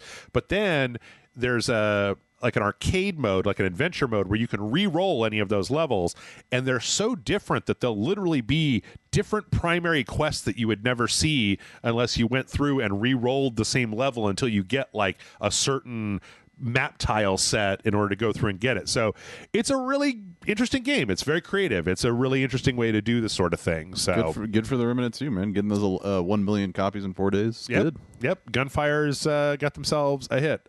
Impressive. I mean, it's all over now because now everybody's going to be talking about Baldur's Gate forever. But hey, they had their fun in the sun. Yep. That'll give them another game. Good stuff. Another interesting and news that I find really cool, Assassin's Creed. There's an interview about the new Assassin's Creed Mirage, with a French YouTuber where they talked to one of the lead producers, and they were asking about the length of the game, and they said that in their gameplay testing, the average time for just mainlining the primary quest was 20 to 23 hours, and to do all of everything in the game, it was between 25 and 30 hours. And it's like, yes, good. I am happy about that, because Assassin's Creed Valhalla, their last game, was like a fucking 100 hours long. It was like so fucking big. But is there always going to be an hour to price point? Right? I'm guessing with the multiplayer that's going to come in, right, you would be able to play beyond the 25 to 30 hours minimum. But like, are you going to get your games filled these days with just 25 to 30 hours, right? Because you play it and you'll beat it in 3 days and you'll never pick it up again. Is that a worthwhile game still? Just as a question, like I've done that with Assassin's Creed, still like the games, but yeah, I think that the thing is, what was the God? Who was it that was talking about making their game more accessible? I think that developers are starting to get a little bit upset at the idea that they put out like a 90-hour game where they put all this time and effort into like crafting a story that has a beginning and a middle and end, and then you look at the stats on it and it's like 4% of the people that bought this game actually finished it. Yeah, it's like you're actually going to negate your future revenue to positive. You're spending so much time on one thing where it's like, well, you could have split that out and had 3 or 4 different games and actually had success and multiple. Yeah, I get it. And I honestly just don't think that there are people. I don't think that the majority of people in this world who play video games have the hardcore like, oh my god, I'm going to be playing. Yeah, I want one game to play for the entire year. Like I don't want to play anything but fucking Witcher 3. I want to play all of Witcher 3 and I want to do every side quest. I spend 200 hours in The Witcher 3 and I never want to play anything else. I just want to do that one thing because there's few and far between of those people. Yeah, Remnant 2 comes out, Baldur's Gate 3 comes out, and like if I can beat Assassin's Creed in a couple of weekends of hardcore 12-hour just like maybe that through would be more memorable because you beat it versus like, oh, I never got through the grind of whatever, right? Like, yeah. I mean, I love me some Elden Ring, but that game's fucking like 100 hours long. Like, jeez. Or it's like I think I clocked in at something like 60 to 80 hours when I first went through it because I didn't know what I was doing. Yeah. I've been playing it for Patreon, and I think we're going to manage to get through in about 50 hours. But even that is like that's significant. That's a very significant, and especially if it's a grind and like constant back and forth and like dying and coming back and dying, coming back. It just feels like a rut, Yep. And also it really speaks to like the idea of if you're selling games, like if you're selling a game to like 18 to 25-year-olds who can afford to dump 90 hours into a game, or people like, I mean, even my job is this, and I'm you like, don't have enough time to spend. I don't have enough time. Yeah. Like, the idea is I used to beat a game every week, but that was when games were like 8 to 10 hours long. Right, and you would come out, cap it, done, right, Yeah. move on to the next one. I went back a little while back, and before Bayonetta 3 came out, and I played Bayonetta 2 as an 8-hour game, and it was like, oh yeah, 2 4-hour things. On Saturday afternoon, I put 4 hours into it. I had a Saturday night, I did my normal stuff, and then on Sunday, I picked it back up and just cranked through to the end, and it was like, oh wow, how refreshing. Like, I was able to finish a video game. So I think that we might be starting to see things go down, because I think that also companies are starting to realize that like there's no reason to put in the development to make a game that big if nobody's going to fucking finish it anyway. Like, and the better strategy for them, honestly, with revenue is the DLC stuff, where it's like, hey, spend some time in that game, then build afterwards if it's going to be successful. But corporate capitalism. Like last year, 2 years ago, Dying Light 2 came out, and they had all these interviews where they're like, yeah, the game takes 200 hours to beat. And there was a lot of us that were just like, okay, no thanks. Yeah, like, that's just way too much for a Dying Light game. Like, yeah, I don't have that. Like, I might spend 200 hours in an online game, or I might spend 200 hours in like my favorite game. Like, I probably put 200 hours into Dark Souls or Baldur's Gate or like Fallout 3. I think I put 200. I probably put 180 hours into Kerbal Space Program, right, over time. But the idea that you have to put that much time in to beat it one time, as opposed to like, is insanity. I've beaten Dark Souls like 40 or 50 times in that 200 hours. So yeah, so I'm glad. I'm really glad, because not only that, but like, I don't know how much you know about Assassin's Creed Mirage, but they're also going back to kind of the older Assassin's Creed style, where it's not a big RPG. It's more like Assassin's Creed 2 or 3, and less like the Origins. It's more story and less. Yeah, I get you. Additionally, speaking of actually Souls games, Armored Core 6. There was a recent thing where they talked about how Armored Core 6 is probably between 50 and 60 hours, which means that it's probably about half the size of Elden Ring. 60 hours? Yep. I also think that's great, because Armored Core is a lot less. Armored Core is less.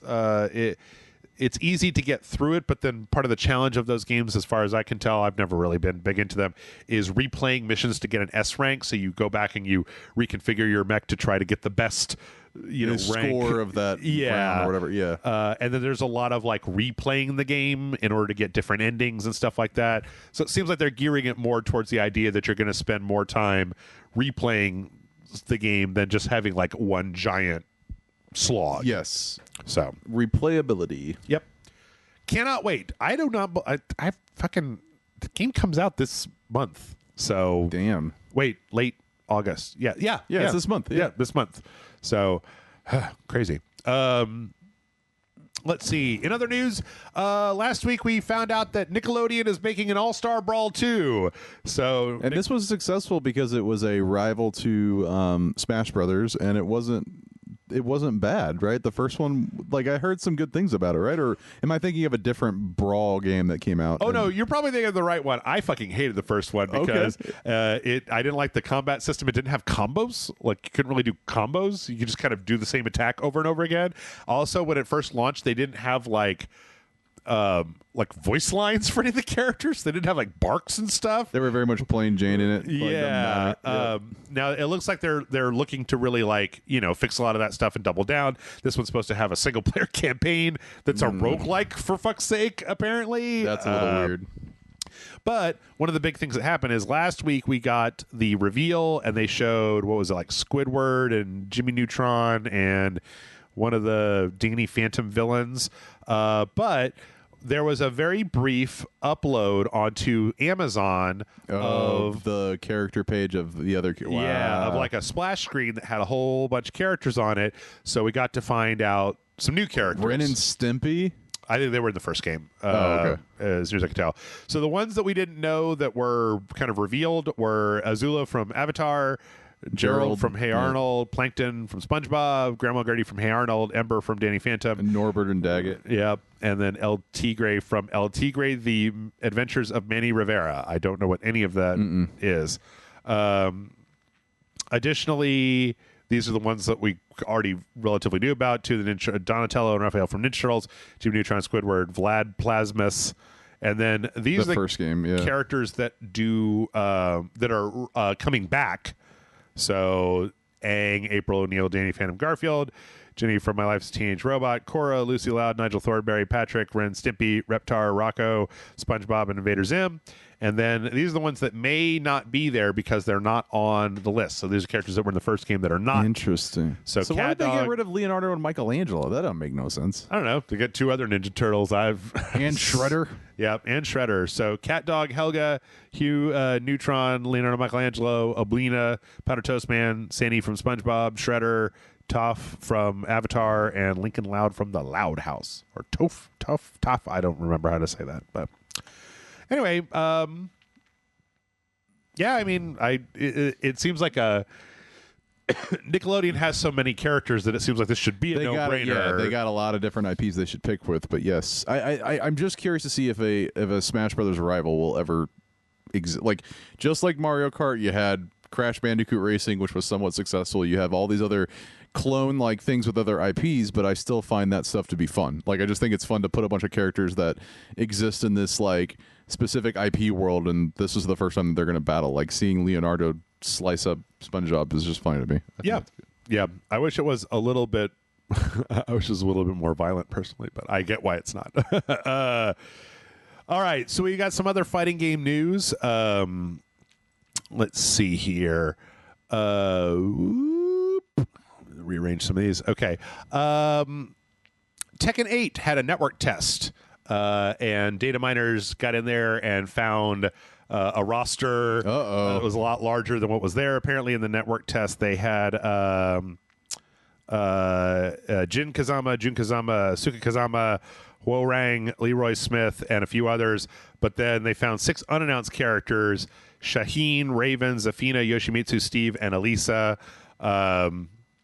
And yeah, put those out. So I love when like you have to think that the company's like, God, we were supposed to not put the roster in the network test. Well, the funniest thing, so then this is just the intro to the actual story. The funniest thing is that like the director of Tekken, Katsuhiro Harada, who's like apparently when some of this information dropped, it appeared to be that people were hacking the network test and then like getting into it and extending the network test. So this guy, he actually went out and he joined up with a Twitch streamer's chat and just laying his like, who was playing the game. In fact, it's funny because he came in and started by saying hello cracker, and he meant like a software cracker, like somebody who had cracked the software.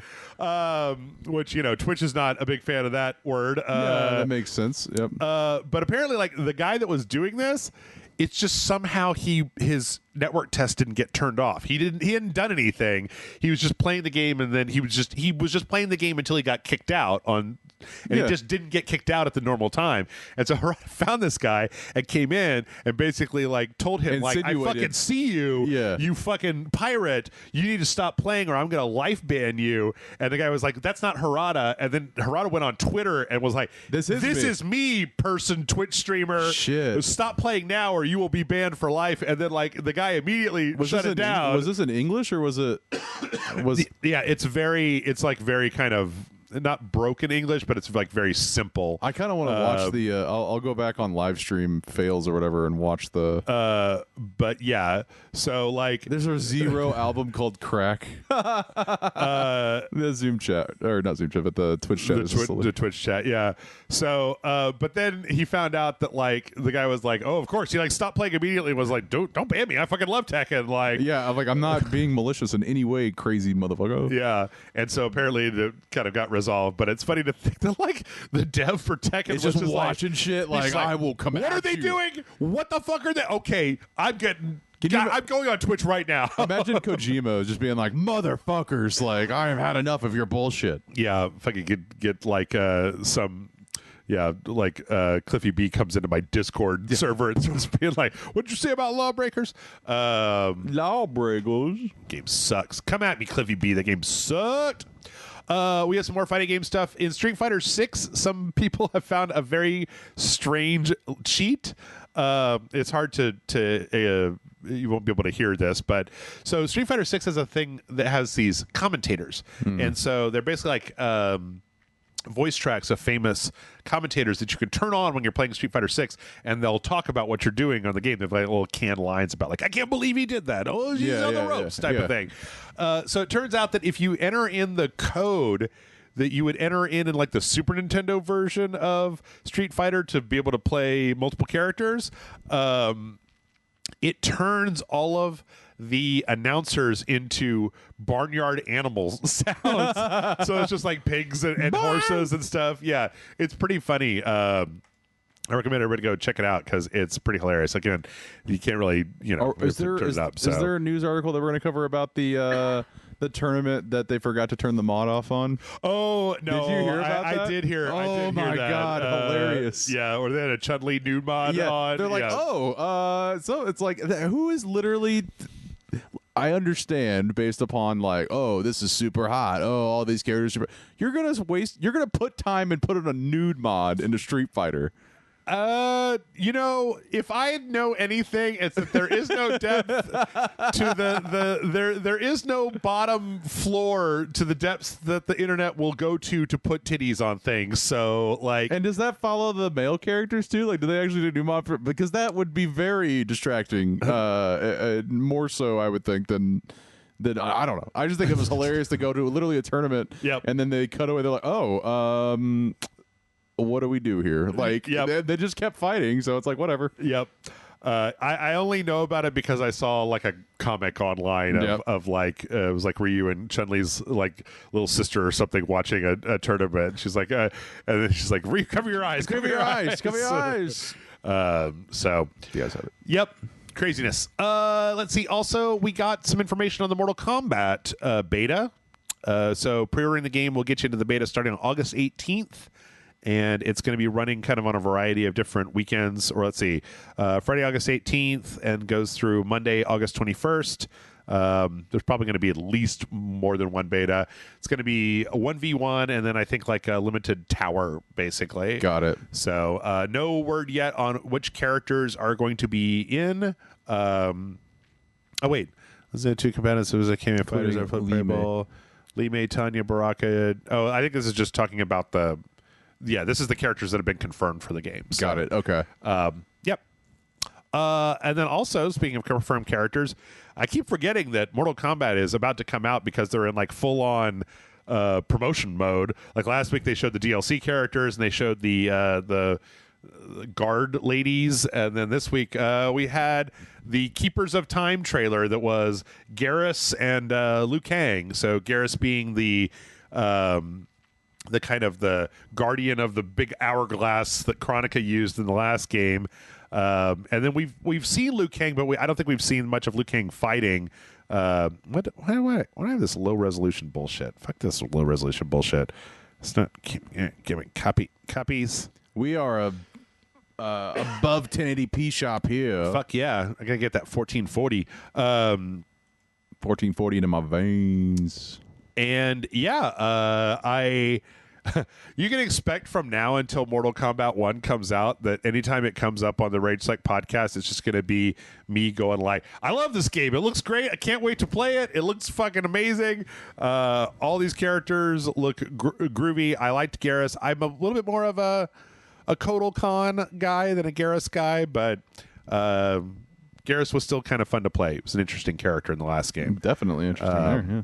You're a big fan of Mortal Kombat, right? I do like Mortal Kombat. I actually played most of all of them. I just never got to the point where it was more than just a button mash with your friends. Like, I'm not super into the deep into the combo stuff, how to be able to pull it all together and start fighting. You know, I just feel like as a fighting game, it's hard now to like watch all these tournaments and be like an amateur person that just likes to play the game and just see the fatalities. I feel like now if you play it, you got to figure out how to be good and like, you know. Yeah, I don't know. Like, I still think that NetherRealm, because it's slower than any of the other ones, that their games are more accessible. Sure, because it's more like it's easier to pull off the moves. You're right. It's always been the most entry friendly fighting game. Yeah, right. Like, because there's still combos, but I wouldn't think that they're combos that you couldn't like just figure out like by mashing. Like Street Fighter and Tekken, you got to know what you're doing, right? Because otherwise you're just going to get killed. Yes. But this game, you can at least get by with, you know, figuring out the back and forth. Well, I mean, you know, from the very beginning, Mortal Kombat, it's like what all the characters had the sweep and the uppercut, right? Yeah. So you know at least 2 useful moves for everybody. And there was like 4 moves that were unique to each character, and that's about it. Yep. Also, Mortal Kombat has, or at least, I don't know, I need to go back and maybe give Street Fighter 6 another shot, but Mortal Kombat also has a story that I'm more interested in than Street Fighter, so... does Street Fighter even make sense of a story? I mean, I know Mortal Kombat isn't necessarily like the prime example of a story making sense, but it certainly seems like Mortal Kombat has always had the campaign mode. I don't think Tekken always has it? Or Tekken has usually had a story, you know. Street Fighter's the one that's Street Fighter, eventually Street Fighter 5 got a story, and Street Fighter 6 has kind of the street mode where you're kind of wandering around and interacting with characters. I love these fatalities with Garrus and Liu Kang. Liu Kang fucking takes him into space, lets him go into a black hole. Garrus like fucking mashing their head up against a sandstorm. It's great. It's great. I love it. I love how gory and disgusting Mortal Kombat is, and I cannot wait to play the new one. So let's see. In other crossover news, we got a brief trailer. They're putting Jujutsu Kaisen into Fortnite. Why can't we do One Piece? They already done One Piece.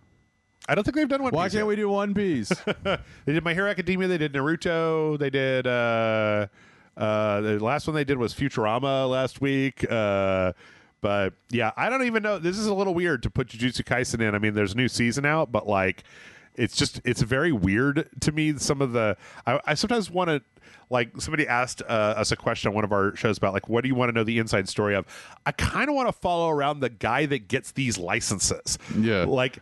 Did the companies just say, oh please put these in the game? Or it's almost like, you know, you got to think that they're sitting down on a conference table and they go, okay, marketing wise, Fortnite, we know our age range and our demographic, right? Yep. What other things in that demographic are they interested in? And even if it doesn't make sense, they're like, we'll put it in.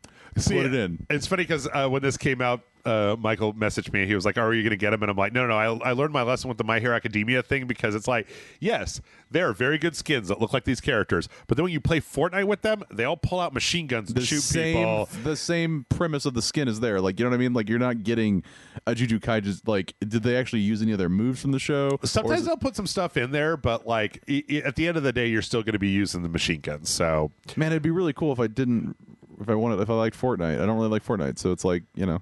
Have you ever tried playing no build mode? No. I didn't like Fortnite for a long time either, but there's a mode in Fortnite that you can play now, which is no build mode, which is now with the crap of like building walls and all so that. You don't have to worry about building houses or anything. It's just a deathmatch, and it's like that actually would be better. And it's pretty fun. I actually ended up getting into it a little while back, even though I was very similar, just like fuck Fortnite. Also, Terminator.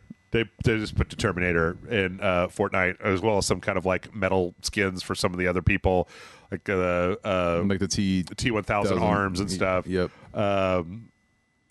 That makes more sense. That does make more sense. That makes a lot more from the sense. content perspective. So yeah. Let's see. Minecraft has got some Teenage Mutant Ninja Turtles. Ooh. This is a one of those content packs. So it's got like the turtle skins, and it's got like some enemies to fight. It's got like the Channel 4 News building. And I love this. This is cool. The whole, what'd be really cool is that they actually did the old game.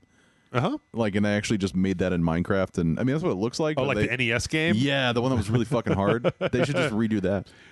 I don't know if anybody wants to play that.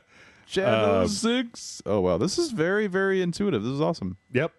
They've got Splinter, they got Shredder, they got Krang and everything. They've kind of showed at the end. They've even got like a technodrome, and you can drive around in the turtle van and stuff. So yeah, there you go.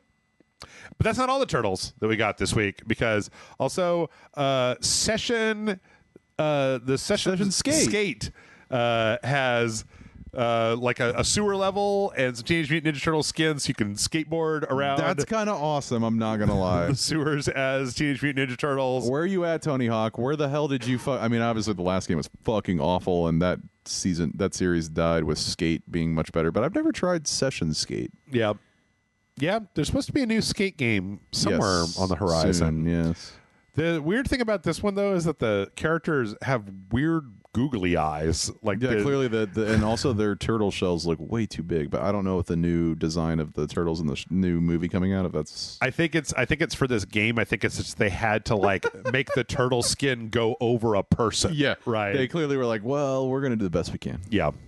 So, let's see. In other crazy crossovers, Dead by Daylight is getting a new content pack, and this one is the Xenomorph from Alien. So this one actually makes sense. I'm a Dead by Daylight fan, and recently they have just been vomiting up like just random IPs. I mean, they have Nicolas Cage in the game now. Yep. And it's great. I'm not complaining. It's just like, holy shit, everybody is just vomiting IPs everywhere. Like, it's all got to connect everything. And the Xenomorph is a perfect monster. Like, that makes sense. It's a little weird to me just knowing the way that in Dead by Daylight, it's like you've got to down somebody and then pick them up and put them on those weird hooks. And it's like, does the alien put them on the weird hooks for the demon to get? Well, I mean, like, the alien does have hands. The Xenomorph does. But it's like, yeah, at some point, too, they'll need some... My biggest problem with Dead by Daylight is I feel like there's not enough offense in the game to monsters, and you're just always the monster's bitch. I get the idea of that, but I'm also like, that's not fun. It's not fun to be hooked every time and be like, well, you're just not good at like hitting space at the right time, but you're still going to get captured. It's just like, I don't know. That game is just forever like just Dead by Daylight.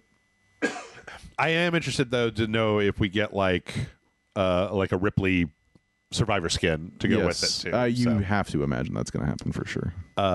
Yep. Let's see. Speaking of horrifying stuff, we got a brief teaser for The Dark Man in Alone in the Dark. This was supposed to be, I looked for it, this was supposed to have a full trailer today, but this is like the weird Alone in the Dark reboot that has David Harbour in it. I liked Alone in the Dark back in the day. Yeah, and it's just very kind of this cryptic stuff about seeing this dark man. It's kind of this guy with this Egyptian kind of... he looks like a pharaoh or something. Yeah. Interesting premise. I would be interested in seeing more. So, we got a trailer for Fort Solis, which is a kind of narrative adventure game where you're playing on Mars and you're kind of going to this facility and trying to figure out what happened because everybody's gone. Looks good. It's got a good, like, solid look to it. It's got some nice, like, lighting and stuff. Talking about the game length, one of the really interesting things that I thought about this is when I went and read up on it, the developers have divided the game into like 4 chunks that are like episodes basically. So they're baking in like stopping points. So you could be like, oh, okay, you know what? That was good. I'm going to leave. I'm going to come back. And then like knowing kind of where to leave off in order to come back into a story. Encouraging like later time plays, right? Like, oh, come back in like 6 months. So you want like accommodating people who are going to be playing for 2 hours at a time instead of crazy people. So, but I really like the look of this. It's very like all the motion capture stuff. Troy Baker's doing one of the voices in it. It looks very good. It looks like it's very like kind of telltale. It looks like a combination between Doom, Dead Space, Alien, and obviously any other game that's in space that you're walking around. But it has a different vibe to it because it even has a little bit of a BioShock like back in like just I don't know, just the environments look very interesting. Yeah, it looks like the Callisto Protocol, but not terrible. Yeah. So if that was not on your radar, go check out Fort Solis. Looks pretty good. In other spooky news, we got a trailer for and a release date for the DLC for Amid Evil. For anybody who doesn't know, Amid Evil is it's basically like Hexen from back in the old days. In fact, their website is hexen3.com. Disguised not. And it's like a very, very fast-paced, like kind of first-person action shooter with kind of a magical world. And this definitely seems interesting. It's added like some fist weapons and like an axe that severs reality. I don't know if you saw that earlier. Damn. Where like where you hit this like this boosted up axe attack and it just like it goes it's just that's kind of cool. And it's just colors and pixels and pixels and colors. They have a part at the end where they show the character picking up with this fist weapon picking up some kind of thing and then just like fucking Dragon Ball. Looks like One Piece's Gum Gatling gun. Yeah. Or JoJo.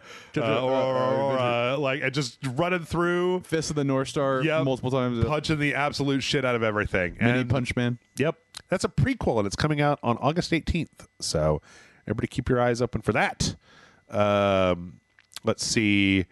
Atomic Heart launched their Annihilation Instinct trailer or Annihilation Instinct DLC for the game. The controls didn't match the experience, right? Like that was the big thing. This game was like it just the overall mechanics of the game were like more difficult. They weren't as fun. So you ended up having to. I ended up having to play the game in a much more conservative way than I wanted to. Than the way that the trailers make it look like this fucking crazy gonzo over the top experience. Yeah. This one definitely focuses on the. And I don't know how many people are familiar with Atomic Heart, the incredibly horny vending machine that tries to sexually assault you in the game. Makes sense. That has like a whole facility full of robots that are coming at you that you have to destroy. There appear to be some robots that join together by shoving their heads up their ass, right? Up another one's butt, like human centipede style, to make bigger robots. And at certain points in this trailer you could see like kind of giant connected versions of them. I don't know, I really wish this game was more fun to play. I was like it looks awesome, but based on some of the feedback that I know that you guys had on it, I was like I don't know, maybe I need to go back and see if they like tuned it a little bit or if they put in a version that was easier, because I like the idea but the execution bummed me out. So let's see. Pow World got an interesting new trailer. Pow World is Pokemon with guns.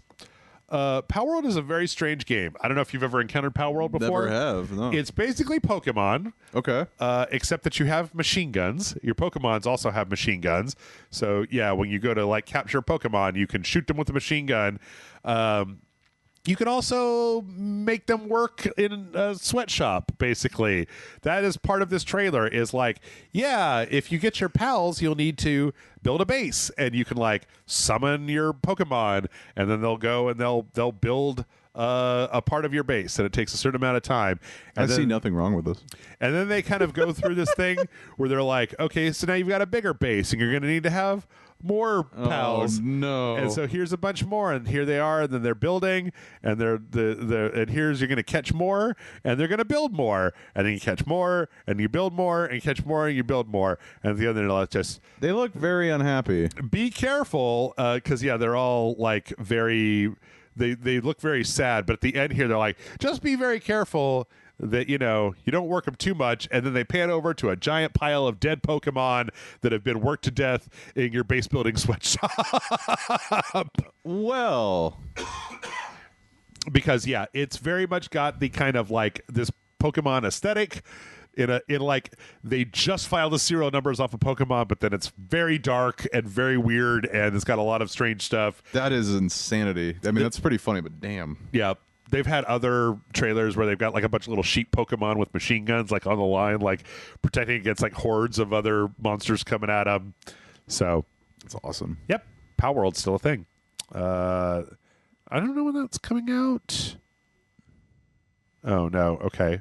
This isn't. There's nothing there. Anyway, we also got a trailer for Mario Rabbids, the third DLC for Mario Rabbids, which is the one that actually has Rayman in it. That's the one. Yeah, we talked about at Nintendo Direct, right? Yeah, yeah. The weird thing about this one is it's all like a. It's like a movie set. Yeah, it's all like movie sets. So you're going through each individual movies and actually like able to kind of use those environments. So yeah, we have Space Opera Network from the trailer here, and it looks like Rayman's getting involved. Yep. It's Rayman and then the Rabbids, so Rabbid Peach and Rabbid Mario. Yeah.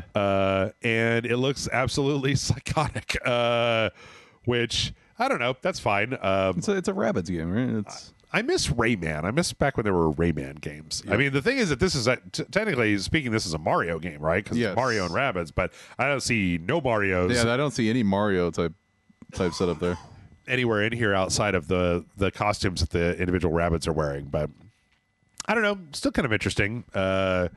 It's very strange to think that we live in a world where the Rabbids are in a shooting game, a shooting style XCOM game with Mario. So I don't know. Yeah. And then let's see, we got a release date for the early access for Jump Light Odyssey. Jump Light Odyssey is very weird. It's like styled after like Voltron or like Macross or something like that. Ooh, this is very interesting to me. This looks like oh shit, what was that game I played for forever? It was like a Starfleet game. It wasn't a Starfleet game. It was basically like a spaceship game. FTL? FTL. Yep. Yes, FTL. So this is like FTL, but it's mixed with like a theme hospital or something like that. Yeah, sort of the Fallout thing that came out. Because I don't remember anything at this point. Fallout Vault. Yeah, Fallout Vault 80 whatever. Yeah, that's similar to this, right? You got that top-down feel. You're going to go through each section of a ship, make sure everybody's doing their jobs. You're going to do some space exploration. Probably get some action going on. Yeah, the idea of this is that you're like the evil guys from Voltron came and destroyed your planet, and you're like the last of your civilization on this like intergalactic jump light spaceship, and so you're continually running away from them. You'll have time to like do internal management of like building stuff. Apparently, and, you can put a hot tub in a room. Yeah, that's what they just showed there. Yeah. Yep, of like managing your crew and making sure that they're okay and everything. But also, there's a whole FTL section where the bad guys will jump in, and you can scramble your little Voltron guys to go fly space fighters, and there's like invasions coming into your ship and stuff. It's basically like Starship. It's like Star Trek, but you know what I mean? Like you can kind of get the vibe of like, oh, cool. This would be like if I had my own, Federation ship. Yep, but kind of like a management sim on top of it. Yes. So. Yeah, very cool. Mm-hmm. And that is coming out on August 21st. It's 21st in early access. So, let's see here.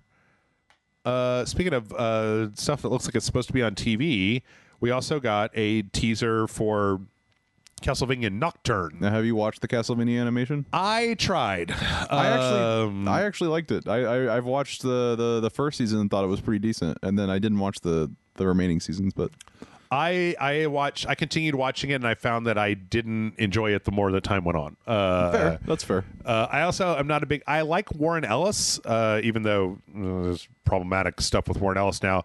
But I would never have tasked Warren Ellis to write Castlevania because that's not the thing that I want to see him write. So this one appears to be, it's mainly Richter Belmont, and it seems to take place during the French Revolution. So there's a bunch of like French vampires, and then there's some magical folk, some other sidekicky people. I do like the fact that it seems like Richter is a little bit more like a Belmont protagonist, a little bit less like whatever. I just want to drink. Blah, blah, blah, blah, blah. So I think the French Revolution's an interesting. It seems very appropriate for a vampire type setting as well, with like the beheadings and the betrayals and the blood unrest. and the chaos and the aristocracy. Yes. And so yeah, I think it looks pretty good. And then the first episode is coming later in, I believe it's in September. Yeah, September 28th. I'm not sure if they're going to do the whole season or if it's just going to be one episode at a time, but you kind of said one episode at a time. You know what's also coming out in August? What's that? On Netflix is the One Piece live action. You're like, enough of the One Piece. Well, no, actually, the weirdest thing is I found out that Netflix is putting out. So there is an anime that just started called Zom 100 Bucket List of the Dead, and it's about a guy who's like a wage slave in one of these terrible like places in Japan, and then he's at the end of his rope with like working fucking 18-hour days, 6 days a week, and then the zombie apocalypse happens, and he's so excited because he doesn't have to go to work. That's actually kind of awesome, because some people would be like, "Oh, thank God I don't have to worry about my day to day anymore." Right. And he played rugby in high school, so he's very much in shape, and he can run away from the zombies. I might have to watch this. This is it sounds awesome. There was an anime that started on Netflix or on Crunchyroll like 3 weeks ago, and like a week from now or something, there's a live action adaptation of it that's hitting Netflix, and I'm like, that. I mean, I know it's a manga, right? But like, that seems like a huge jump quickly. Yeah, because it's like normally I feel like it would take a lot longer, but they just, they're starting this up, and the thing is that I honestly think that this works better as an anime. I agree. Because one of the things that happens is when you see the world through this guy's eyes, a lot of the like blood and stuff is neon. It's like big patches of like neon blue and orange and stuff. And so when the zombies are out, it turns into this very colorful life that he's doing. But it's just so weird that there's like that the anime is like 4 episodes in or something, and there's already August 3rd, like now, today the day we're recording, this live action thing is out on Netflix, and I'm just like, is this a movie or is this a show? Is this a TV show? I think it's a show. That's insane. It's always supposed to blah blah blah blah blah blah.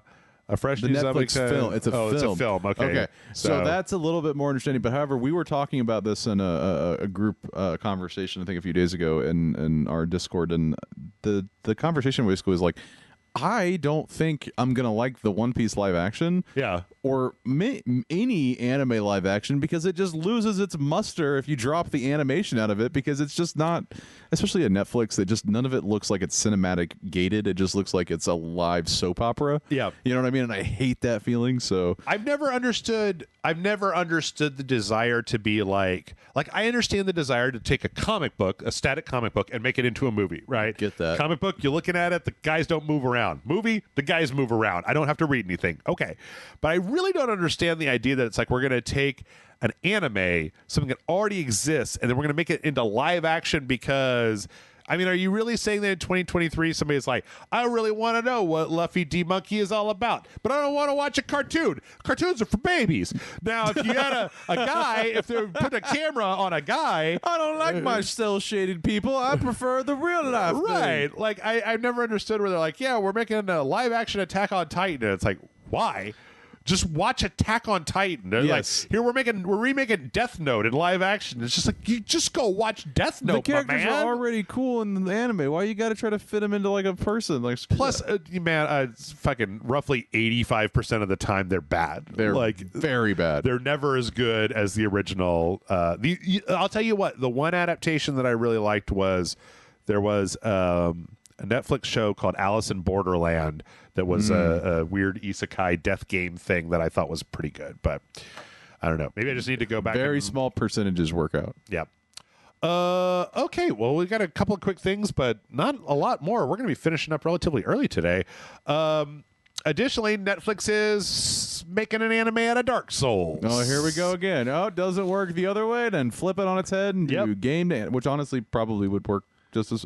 I feel like that works better because you don't have to spend as much of the money into the game as you would through the animator, because like the game is going to take programming and coding and rev testing and all this. But then if you move it to a medium that doesn't require that, you might have a little bit more lore and more fun without forcing it through another DLC or something. You know, like I'm very nervous because Netflix. You're a Dark Souls fan, right? Like a big Dark Souls fan. So. Mostly because like Netflix has had some good adaptations, like the Castlevania one was pretty good for a little while, but then they also had like Dragon's Dogma, which was terrible. Yeah, well, let's be clear.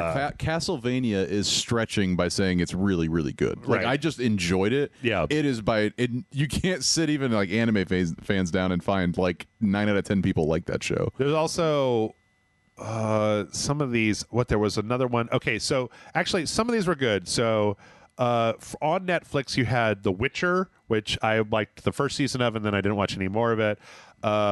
The Cuphead show, I really liked that. Oh, I didn't. I love Cuphead. Never watched the show, but Cyberpunk Edge Runners, which I thought was exceptional. That was what I there's really a lot liked. of push on Crunchyroll. I haven't watched that yet. And then they have a Sonic the Hedgehog series that's supposed to be okay. So I don't know. Maybe it'll be good. The weird thing is that like Dark Souls is a really heady, weird concept. Like it seems when you look at it like just medieval fantasy, but like it's all about death and rebirth and like this world in decay and rot and like so it's just Evangelion.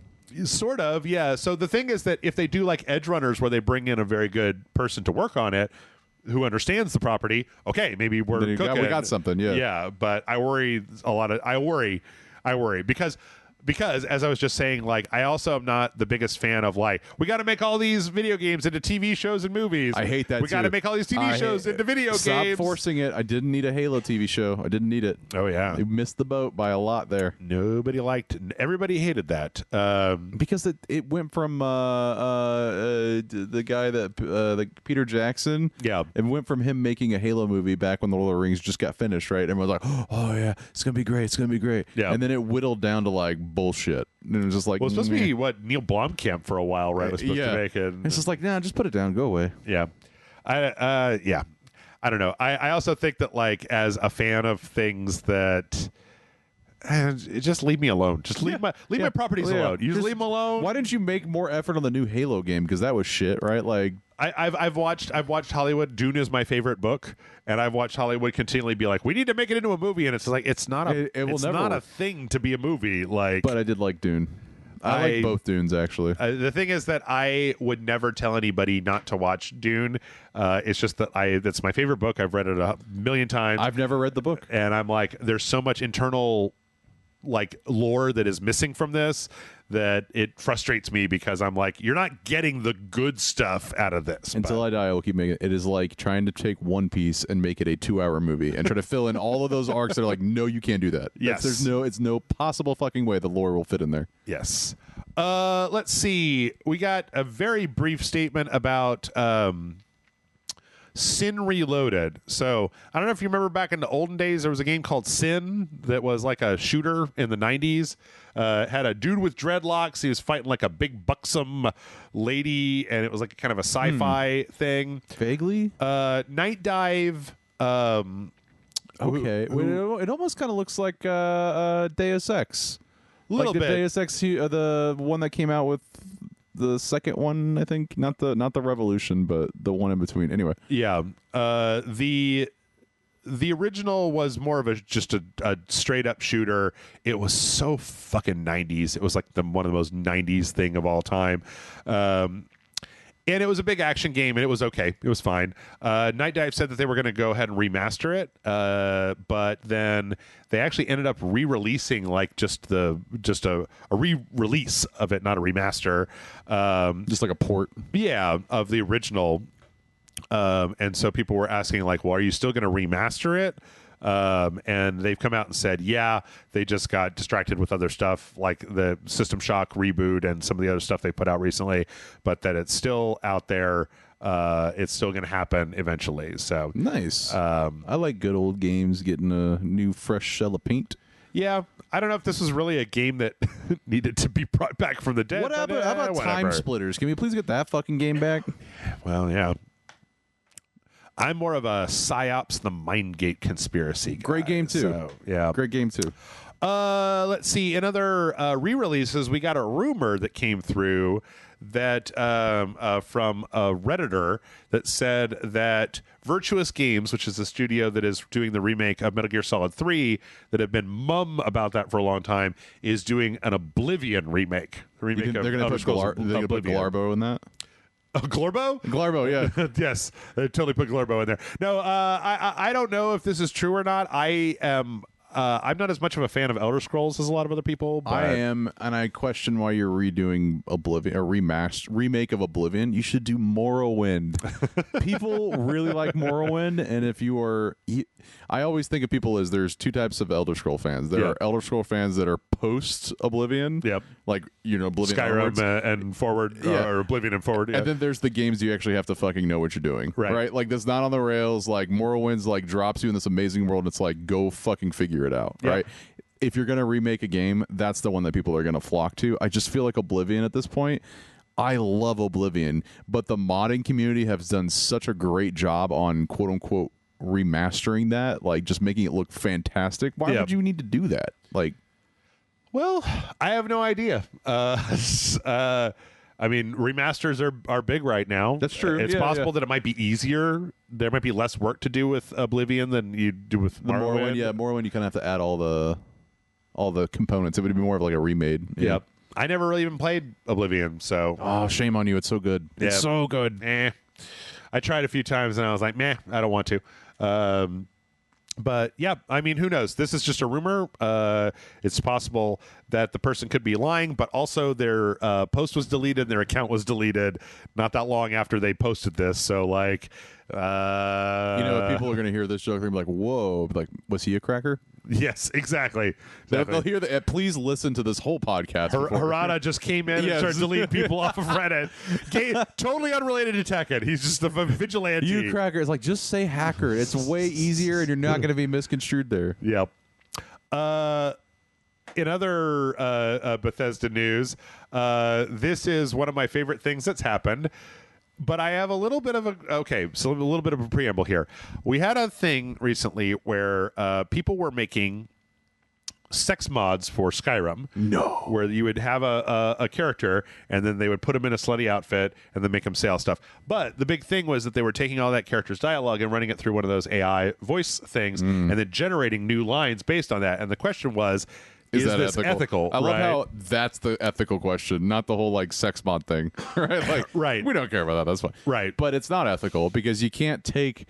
It's like if you were to be like, I'm gonna make a movie and put Arnold in it, even though he didn't agree to that. Right. That's fucked up. Yep, that's messed up. So, with that in mind, everybody's on the same page, right? There's unethical, taking people's voices, and putting them in other stuff. Somebody went into New Vegas and they replaced Mr. House with Elon Musk. And they ran all of the Mr. House lines through an AI thing to make it sound like Elon Musk. And it kind of fucking rules. You can't hear it here because we're got it turned down. But I can only imagine. But you know what? It's still not good because it's funny as hell. Yep. And fuck Elon Musk. But man, that's just not a good precedent because what's going to happen now is it's not this person, but it's just like as soon as this stuff starts happening, you're going to slowly start seeing that to become a huge legal issue. Right? Not just take away the Elon Musk joke, but like any type of like copyright anything and you're taking it and making it your own. Woo! They just got to replace all his dialogue with the word Glorbo. Like, Glorbo. It is interesting though to listen to this. The AI stuff is still, it's not quite all the way there, but it's a good facsimile. And apparently this picture of him was also generated by like Midjourney or something like that. Geez. So, but it's interesting to look at the video for this because it's like, wow. And apparently the guy that did it, he's like, I slapped this together in 24 hours. It was no problem whatsoever. Like, I do respect the ability to churn and burn. It's just, man, you were playing with fire. Yeah. Well, especially with fucking Elon. That guy is fucking crazy now. He will just sue you for the even breathing wrong. Yep. But it's very funny. I love it. I think that is humorous. I think the bigger picture is like, oh boy. And it's been like this for a while, right? There's something that's gonna happen that's gonna make the AI wall like just fucking explode. I think that I always said that there was going to be a day when the crypto market was going to run up against a company, like where you would see these things where like somebody would be like, oh, I made an NFT of Mario's face. And then Nintendo would be like, you can't do that, take that down. They're like, sorry, can't do anything. It's on the blockchain. And they'd be like, and then Nintendo destroyed the blockchain because copyright means something, and it doesn't matter if you put it on your made-up bullshit. You're not allowed to do that. And it doesn't matter if we can't take it down. It happened in the shoe market, right? So StockX, which is a reseller of all things shoes and even PS5s, well, they just said, we are making our own NFTs, and those NFTs are going to have shoes that you're already physically collecting, and they just never cleared it with Nike or Adidas, and they're like, we're going to put a Jordan on this NFT, and it's like, did you think that was going to fly? Do you think that you're going to like... It's like you brand something with a Nike logo that's still theirs. You know, like it's just crazy. I honestly just wish that with the AI stuff, I honestly just wish that that there was some way. This is the funniest joke I've ever told. I was just some way to have like an adult conversation about like, okay, this is a useful technology that has some bad ethical implications. How can we where can we draw some lines about like, this is okay, this is not okay. Like, can we get some like lawmakers to sit down? Can we get some lawmakers to have their grandchildren explain to them what this is? Because I was like, they don't know what the cloud is, we're in trouble. Right. They think the cloud is up in the sky, we're in trouble. Better yet, can we elect some people that aren't fucking like 80 that understand what AI is to be like, and then have a grown-up conversation about how like it's not going away. You're not going to get rid of it. Nope. It's too useful for generating shit. What like there's got to be some middle ground between like it's all illegal and unethical and it's all fine and nobody can do anything about it. There's got to be a place that's between those two things that requires like grown-ups in a room talking about things and not just people yelling on Twitter or whatnot. It's only going to get murkier as it goes more and more advanced, right? I got to register glorbo.com right now. Glorbo, all hail the Glorbo. That's where, let's see. Don't you need it? There's no glorbo.com. Somebody go get it now. So you need a thumbnail for when you put this on YouTube, right? Of Glorbo. What is Glorbo? What does that physically look like? I'm going to type it into Midjourney and whatever it comes out with. I'm going to put it on the We have an AI for this. Yeah. Last but not least, this is the wackiest news story I've ever seen. I'm reading the headline, and this is insanity. Cleo Thomas, who you might remember as being the guy that played Zero in Holes. So not Shia LaBeouf's character. Well, that's too damn bad. That's all I remember from that movie. But the other kid from Holes. This dude has grown up. He is a professional streamer. Oh, wow. He loves Mortal Kombat. And recently, in Austin, Texas, this dude lives here. Fuck yeah. He went to a Mortal Kombat tournament and won. And he asked his streamer pals what he should cosplay as. And so he did all of this dressed as Powerline from the Goofy movie. Fuck yeah, Powerline. And he even had like the backup dancers with him as well. Like, and what a sentence that I can't believe exists. Like, okay, so that little kid from Holes, he's a streamer, and he went to Mortal Kombat tournament, and he won the Mortal Kombat tournament, and he did the whole thing and dressed Powerline from the Goofy movie. And if you know what that is, then like, wow, that right there is self-fulfilling prophecy. Yeah. Apparently this dude's like a big streamer. Like there's this whole video of him playing Diablo with Chloe Grace Moretz. Like, so yeah. Also, solid on-point cosplay. Like, good job. He did the hair and everying with that the kind of like very lightning bolt hair and stuff. Even the white gloves. Yep. And the backup dancers. Yeah. Yep. So, yep. It's funny to me because I liked the Goofy movie, but apparently there's like, I'm just a little bit older. There are people younger than me that was like, really liked the Goofy movie. I liked the Goofy movie too, and it was mainly just because of the whole like, the guy just wants to, the dad just wants to have a relationship with his son, right? Yep. And then it fucking hits you in the feels, and then people took it to like, I really want to see Powerline in concert. And I was like, I didn't watch the same movie you did because holy shit. Yep. So, yep, that's the news. That's the big grab bag. And it's over. We did it. I did my first podcast off the training wheels. Non-themed, yeah. We were all over the place. We went from fucking Glorbo to Glorbo, coast to coast. Glorbo. Blake, why don't you tell the fine people of the internet where they can find you when you're not helping me do all the news? Well, if you've already subscribed to RageSelect, which you should on Patreon.com, you can go to Patreon.com/JunkFoodCinema and subscribe as well and be a part of a Discord community and combine the Discord communities and have great times for video games, movies, all things you love. So, yes, find me over there. Cool. We are very chill, and everybody is starting to watch the videos that I'm in now, too. So it's good because people are like, dude, I really enjoyed I always forget the name of it. The Muppet game we played last time. Oh, My Friendly Neighborhood. Yeah, My Friendly Neighborhood. People like that. And even somebody in the chat was like, you're talking about the big couch. Damn it, I didn't even forget what they said. But I was reading the comments and they picked up on the reference of that weird girl on the couch. Big red couch, whatever. Yeah. But I was like, yes, people are paying attention, so it's awesome. Yep. And if you're listening to this, you already know where RageSelect is, but as previously mentioned, patreon.com/RageSelect. That's it. All right, now I gotta do some Baldur's Gate. I'm gonna load up Baldur's Gate and just say goodbye to like sleep and food and life and everything. And it's gonna be okay, but we will see. Hopefully, we'll see you next week. If there's no more videos on RageSelect, you'd know that just somebody needs to come in. I would be surprised that pry me out of my share. Baldur's Gate would be the one to get you. There's so many other games that could get you, but this. I know. It's possible. I never can tell. So I don't know. Cross your fingers, everyone. Knock on wood. Stay tuned. We gotta go.